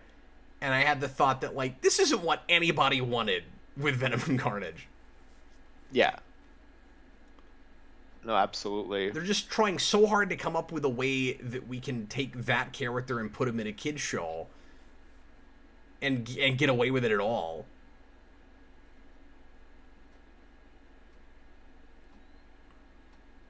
And it just makes you wonder what the creators of Batman the Animated Series would have done with it. Because you look at all the envelopes they push with Joker in that show, and then you come over to this, and it's like, well, we'll have Carnage in an institute for some kind of unnamed, horrible, unspeakable things he's done to people. But you get a lot of a sense of, like, atrocities Joker probably actually did to people. And with Carnage, we have to be, like, 100% completely ambiguous about it. What if they did Carnage just like this, only did one episode, and it was just the Christmas episode? What if all you got with Carnage was a Christmas episode? Yeah, it'd be awesome. Is that what you're saying? That's what it should have been. I thought you meant with Joker. I thought you meant an animated series, what if all we got was Christmas with Joker and no other Joker episodes? Yeah, what if the only thing we got was that birthday Joker episode? Oh, that would be unfortunate. That's not one of the better Joker episodes. I mean, it's fine, but... Jocko! He's got the candle that's just his face. You don't have any loud noises to help you! One thing that always bugged me about this episode into the next one is just how long we spend in this auditorium. Hmm. Way too much of Oh, this big epic Carnage episode takes place in a lecture hall. Venom's line. Venom turns into the Hulk there, like in terms of his dialogue, where he gets up and goes, "This is not your fight. It is now, Man of Iron." Yeah, what is that about? Why are you just inverting people's names suddenly? Man of Spider? Well, and he just does it so that War Machine can go. That's Jekko. The other guy. That's right.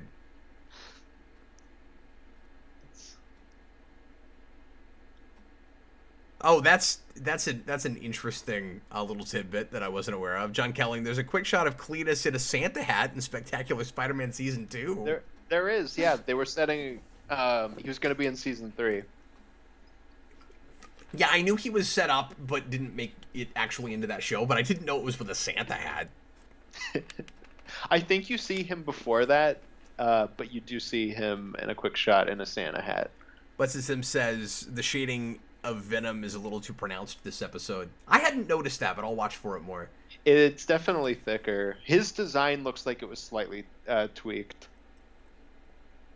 They had a lot of time to mess with it. The arm things are much more pronounced too, because he's got like these weird lines on his arm, and they're there in the first Venom episode, but they're much more pronounced here, I think. Explain to me how Venom in this show shoots regular webbing. I've never understood that, because the webbing is with web shooters. And if he is able to create what's essentially regular web shooters, what is the webbing that's actually shooting out of it? Like, wouldn't he have to bring that material back into himself at some point? Because the way Venom is often done with the webbing is it's not white webbing. It's more black goo that just shoots out of him. Well, I think at this point it was like actual webbing that Venom shot out, right? Was it? I think so. You mean in the comics? Yeah, exactly. Okay, but it's weird because, and this is a weird reference, but like the Maximum Carnage video game, like based on comics, didn't have regular webbing for Venom. I could be wrong, but I thought it was he had webbing at first. So there's this hilarious bit here in a little bit where Venom will go, or maybe it's the next episode, where Venom will go, "Oh yeah, I remember that one time that we spawned. Like I forgot all about that."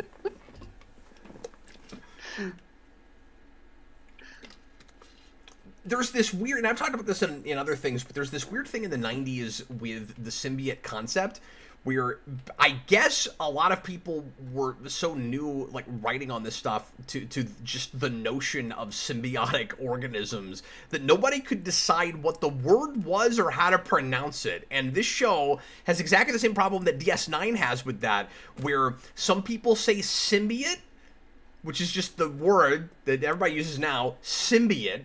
Some people say symbiote. Some people say symbiont. And the subtitles on Disney Plus sometimes say symbian, I-A-N, and sometimes say symbiote. Watch this scene. This is where he's going to punch through the wall. Right here. That was, yeah, for a split second you see Venom. He turns into Venom.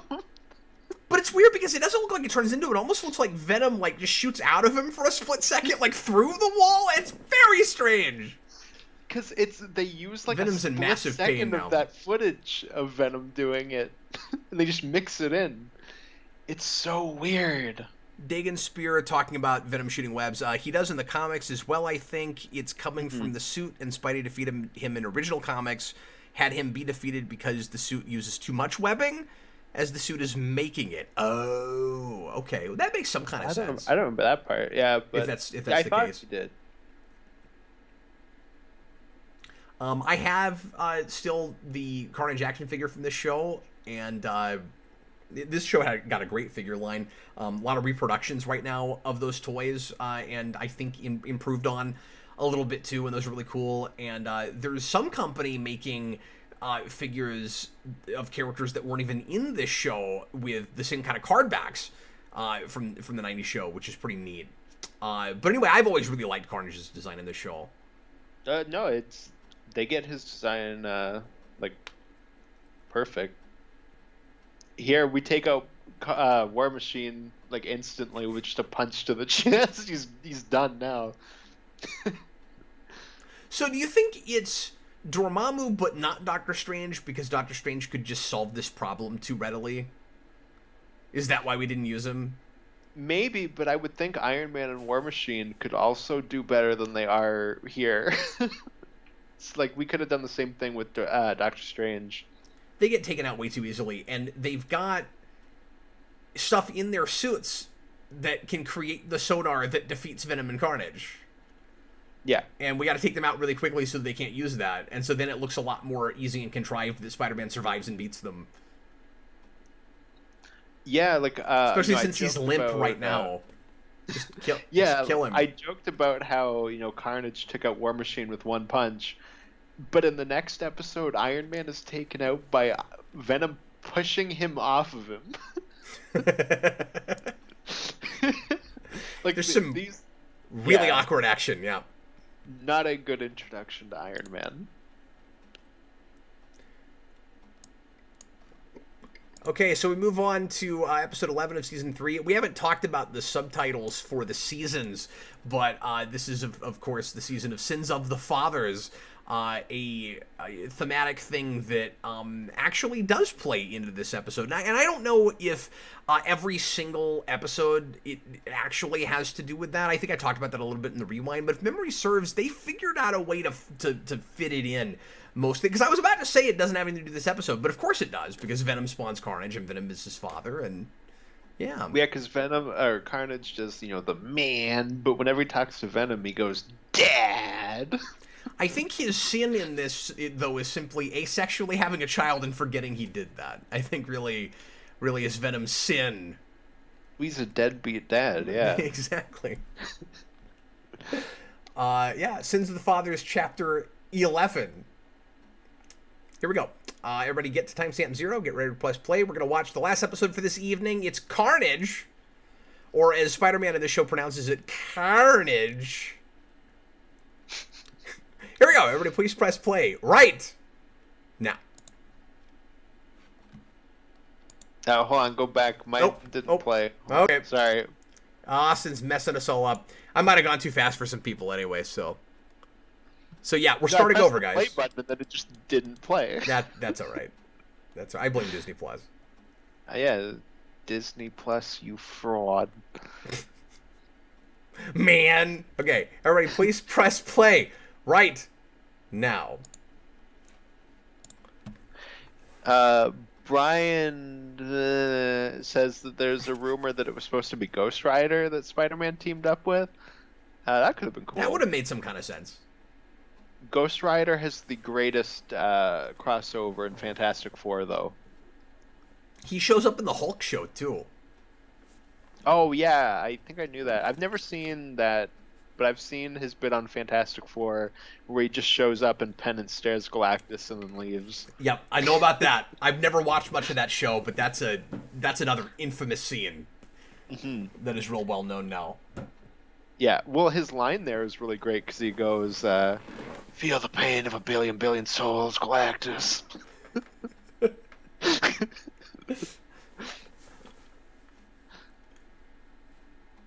You did a really good impression of movie Ghost Rider there. Well done.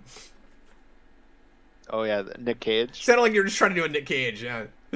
Oh, I was going for, like, what the animated series one sounds like, but I could go for Nick Cage. It could be that everybody you do just sounds like Nick Cage. Like, apparently, to my son, Jason, every voice that I make fun of when I'm doing, particularly like an 80s song, just turns into Tom Petty. Tom Petty. They're all Tom Petty, yeah. I was like, you've told me this before. Who was it? Have I? Right, yeah. Explosions, the show! I was going to count them, but then somebody did it for me and it wasn't fun anymore. Apparently, there's 11 or 12. Oh, don't do me like that. Don't do me like that. That's like more Bob Dylan-y. Yeah, it oscillates between them, yeah. Baby. Heaven's done. I'm pretty sure Dan would... Radioactive Spider-Man. Spider-Man. Spider blood, spider blood. This is the only place in the show we can talk about blood. It doesn't even sound like blood. Spider plasma, spider plasma. Have you ever seen the clip of Bob Dylan in We Are the World where he looks around in the chorus and or the choir what the hell is happening right now? I feel like that would be his reaction watching this show. But now you want a song written by Bob Dylan about this show. Carnage is gonna get the souls for the Mamu. Gonna turn his hand into a hatchet, man. Turn it into a hatchet, man, and then here comes Iron Man. I don't know why.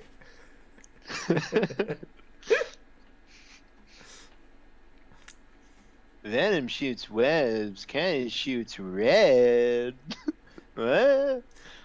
Let's talk a little bit about the attempt in this episode of humanizing Venom a little bit, because I feel like that is that, popular miniseries,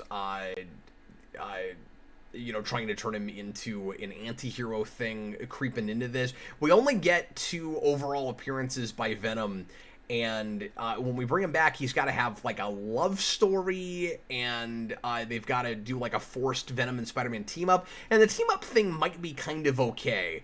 The whole keep your friends close and enemies closer thing is really silly, the way it plays in this, because that's not what that phrase means. the way it's played with Madam Web. But yeah, I don't think the love story thing really works because you don't see Eddie Brock at all in between the 2 episodes, and so I just don't buy it. Yeah, no, I agree.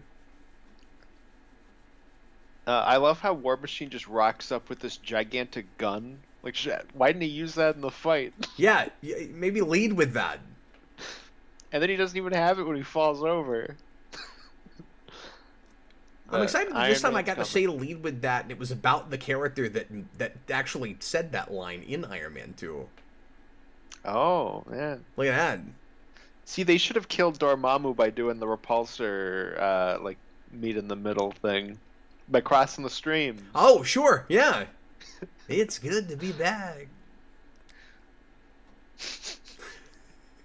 Dormammu lives in a crystal. Whoa.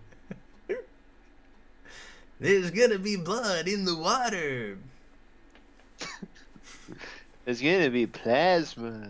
In the water. Oh, look, it's tanks! He's got tanks. Wow. I love police-issued tanks.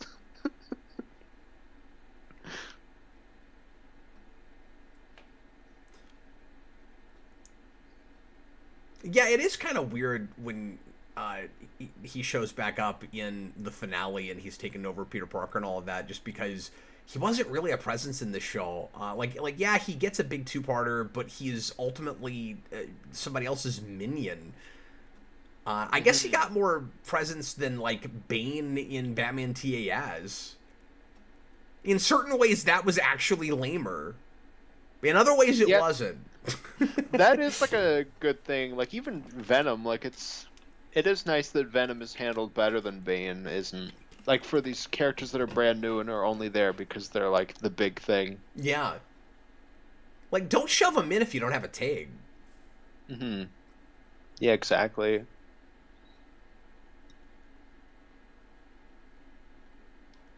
It is, I will say, it is difficult to do characters like Bane or Venom that sort of showed up in the comics and took over without doing big, long multi-episode arcs. Yeah, it's definitely harder for Batman because it didn't do anything like that. Yeah, I mean, Batman could have done Bane as a 2-parter because it had a lot of 2-part villain origin stories, and even with the censorship that show had to deal with, probably wouldn't have done the whole, like, upbringing in a prison and all of that. Maybe, probably not. I don't know. I don't know what they could have gotten away with. Yeah, at least it wouldn't have been as far. Like, he could maybe have been in a prison. Philip Kelton, another super chat, thanks. Drake get killed, but the world is still a generation away, total extinction. I don't know what any of that means, I'm sorry. And Cletus and Shrink are framed as victims. Okay, yeah, so he's talking about that new movie. But we kill them and call it a day. Yeah, I don't have anything to add. I mean, all of that I thought was pretty awful, but... Is Drake the villain of the first movie? I don't know. Oh, I don't yeah, that's right. Is. Wasn't that his name? I don't know. It's been a while. I don't like that movie. I don't know. I mean, Yeah. I like it better than that second one, but... Now, I wish this was the intro. I wish the end of the intro for the show was just Venom holding J. Jonah Jameson by his leg. No, it should be that, and then it should be Carnage punching through that wall where it's him and Venom, but in slow-mo, so you can really see the change. So you can see him morph into Venom. That's a question. I honestly legitimately don't know or don't remember this. Does Carnage have the shape-shifting powers that Venom has? Like, can he look like other people or make costumes out of his body and stuff? Because I can't think of instances where he does it. But maybe it's just because he's so straightforward and isn't about subterfuge that he just wouldn't do that. Yeah, probably. I also feel like we kind of drop that from Venom a lot, too. Like, it's not like Venom really uses that often. John Kelly, I never liked Mary Jane's Aunt Anna in this show. Oh no, she's the worst. She's the Aunt Nell of the show. She always seemed like major dirt toward Peter, and it feels unwarranted. Yep, absolutely. She's awful. More than that, every scene with her is like, oh May, your nephew is so bad. And yeah, I didn't think to mention that, but that is Majel Barrett, Stephen Murphy, which is part of why she sounds kind of whiny, because that's just, Majel Barrett's got that voice. And now that I know she's like Sana Troy, I dislike her even more. I mean, totally fair. There it is. Iron Man tackles Venom to the ground and Venom pushes him off, and now Iron Man's dead. And that's it. No more Iron Man. He's dead. No, he's not. He's right there. He's shaking Spider-Man's hand.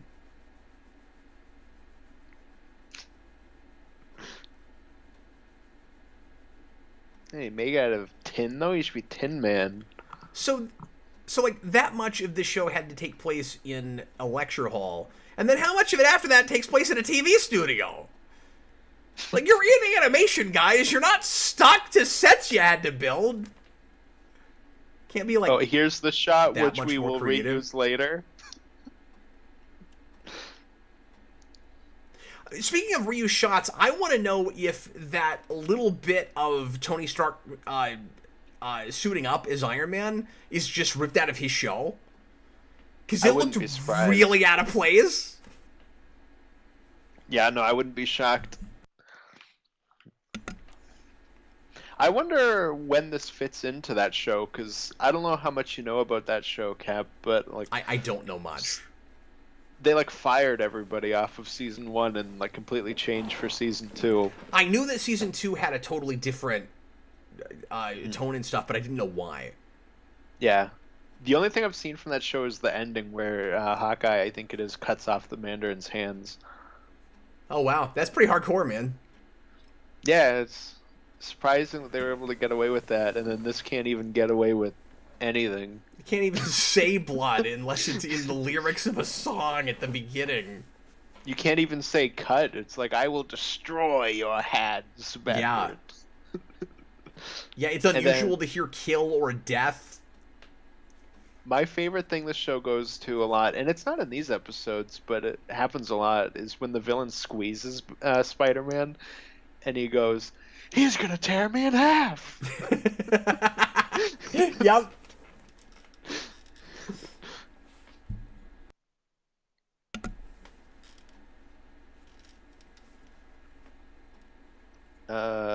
Brian, do all the 90s cartoon, Marvel cartoons take place in the same universe? Yes. More or less, yes.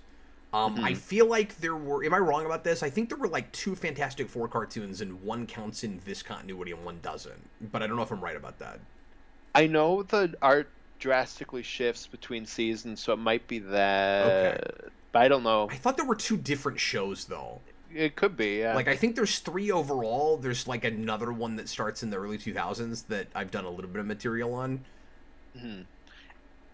Oh, but, if it's from the early 2000s, then probably not. No, I know, but what I'm saying is that's like a 3rd one. But I think in the 90s there were 2 different ones. But I don't know if I'm right about that. It's been too long. I don't think the Avengers show. Like I think the Avengers show is separate. That's separate, and I don't know if technically again Spider-Man Unlimited counts because I can't tell what continuity that's supposed to be in. I don't even know if that's this. Like I just can't tell. I think that's separate. Yeah. I still don't understand with that show why they didn't just make a 2099 show, because it seems like that's what they wanted to make. Yeah, because it's like, they make Batman Beyond, which kind of feels like 2099, and then Spider-Man makes their version, but instead of doing that, they jump to alternate universe. No, they put him on. They put him on. Is it an alternate universe or is it just a planet of animal people? I'm always. I am not sure because I think I've seen like an that. episode of that. Yeah. Okay. Yeah, I've seen most of that show, but it's been a long time. Carnage said, "I will spread you to pieces." That's pretty graphic for this show. That's true. Yeah. That's some good word choice. And by that, I think he really means, "I will suck out your soul." And as long as I have enough room left in my soul stomach, because that's a whole thing. Yeah. Oh, is that the billboard? That's the milk billboard. It's very silly. It doesn't even look like the same animation. That's what makes it weird. Look at all the glistening off the Carnage outfit. Like, it's really cool looking. Oh no, they killed not Renee Montoya. Yeah. And I forget, she's made up for this show, right? Yeah. It's weird. I don't know why they wouldn't use like Jean DeWolf or someone like that. It's you.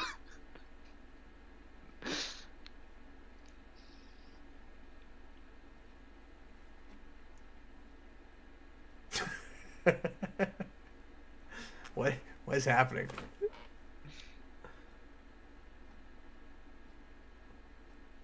Philip Kelton just left another super chat and said Spider-Man in Furry World. I'm not touching that, but so that's why that show sucks. But yes, it was animal people. But it was weird because it was sort of futuristic, but it was just on another planet.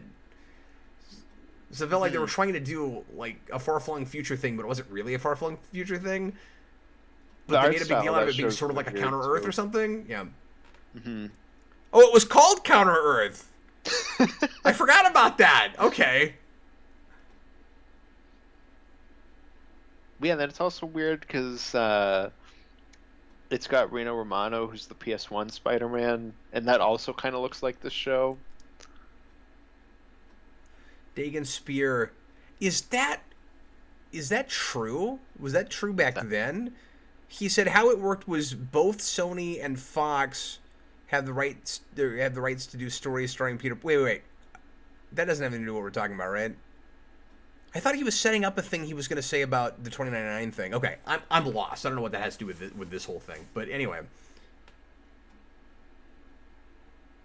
No, he says it's because of a Sony and Fox thing. That Sony and Fox have the rights to do stories starring Peter Parker. So Sony's deal just allowed them access to the stories from the main Spider-Man title. Okay.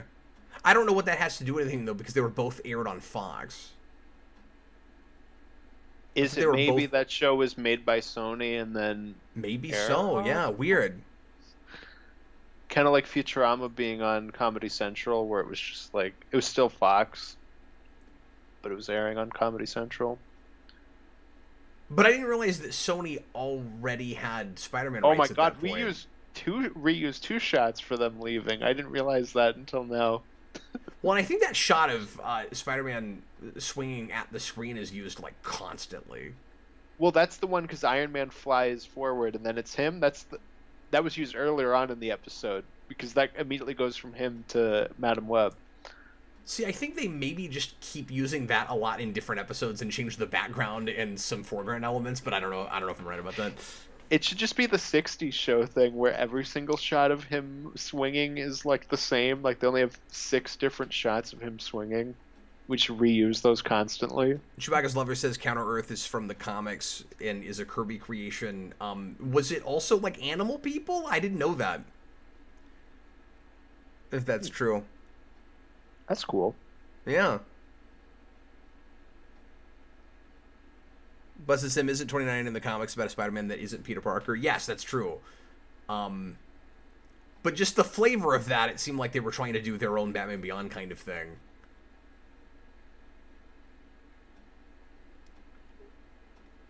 Venom should have said, "Who needs Iron Man?"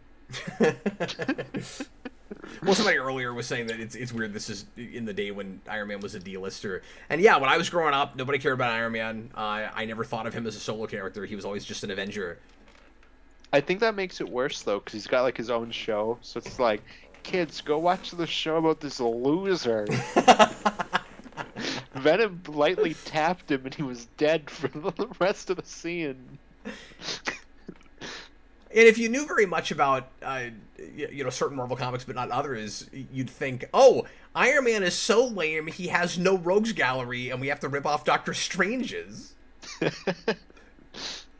exactly. And I don't think he's treated that way in Secret Wars, but it's been so long, so I don't remember. This is pretty good. Stephen Murphy says, we didn't even need to bargain with Dormammu. Look, Iron Man's dead again. Stephen Murphy, Avi Arad didn't want Madam Web to be in the show because he was afraid of that Toy Biz wouldn't be able to make an action figure of her, but Simper went out in the end and a figure was made. I mean, in his defense, who would want to play with the Madam Web action figure? Hey, I remember as a kid when Revenge of the Sith came out, and I was like, Mom, I want some Star Wars toys. And she drove me down the road to Walmart, and they had nothing but Padme. Sorry, not Padme. Pregnant Padme. Oh, really? The variant of regular Padme. I'm not saying she wouldn't be fun to play with just because she is a girl. I'm not even saying it's because she is an elderly woman. I'm saying that it's because all she does is sit in a chair and say things like, keep your enemies close, keep your friends close to your enemies closer. Who wants to play with that character? That sounds boring. That's true. At least pregnant Padme, you could have some like action to it, like you move her arm up and down, and then she gives birth.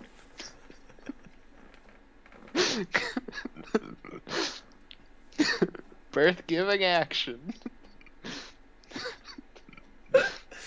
What are you having your toys do today, honey? Dying in childbirth.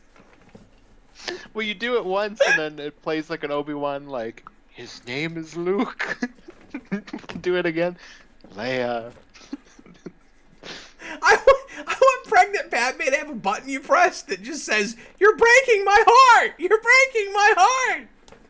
No, you know what it should be is one of those toys where it, like, shoots out something, but instead of a gun, it, like, shoots, like, 2 little baby toys. Chewbacca's Lover says that it was, and thanks for the super chats, it was Animal People, same origin and everything. Interesting. I still stand by the $29.99 thing, though, just because tonally that's handled in such a mid-90s way. You could see the 29 stuff all over it, I think, but I haven't watched that in a really long time. Mm-hmm. Well, we're done with that, man! Let's know the spot. No, not this time. But maybe one of these days. There was a really good turnout for this, so if there's more interest in more animated 90s Spider-Man stuff, would not be difficult for Austin and I to accommodate you. It's a lot of fun. Yeah, like I said, I think we could probably, like, if there's time, do the Morbius episodes when that comes out, and the Spider-Verse stuff when No Way Home comes out. I think that could be cool. Absolutely, yeah. And if we've got time at some point, we should delve into some other series. And it might not be a bad idea to do a marathon on these nights. What's that? Absolutely. Said we got to do 60s Spider-Man at some point. That would be harder for people to stream with us, though, right? Because I don't think they put that on Disney Plus, or did they? It's not, no. But I don't. I don't know how people would watch it. Yeah, so that could be harder. That's but the hard thing there. it's But I was just going to say, it might be yeah. fun one of these nights to do a marathon where we jump between, 2 or 3 different shows.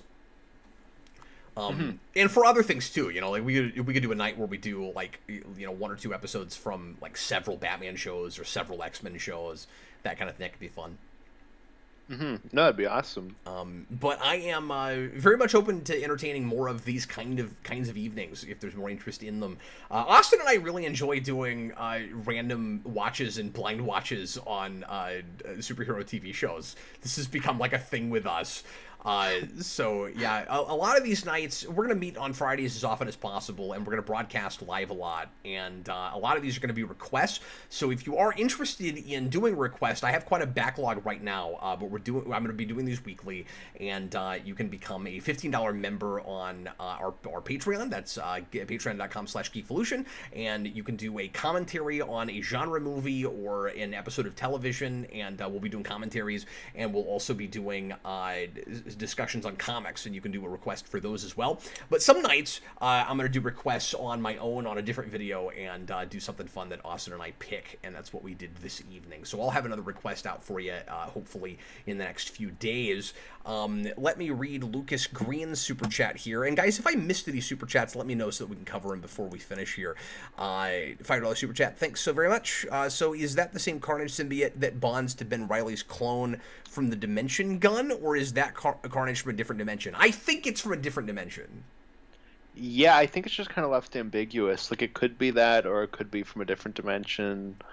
It's just kind of like, oh, hey, Carnage latched onto this Peter Parker. It's not like it specifies. I thought, if memory serves, I really thought it was the Carnage from that Peter's dimension latches onto him and turns him into Carnage, but I might be wrong about that. It's been a while.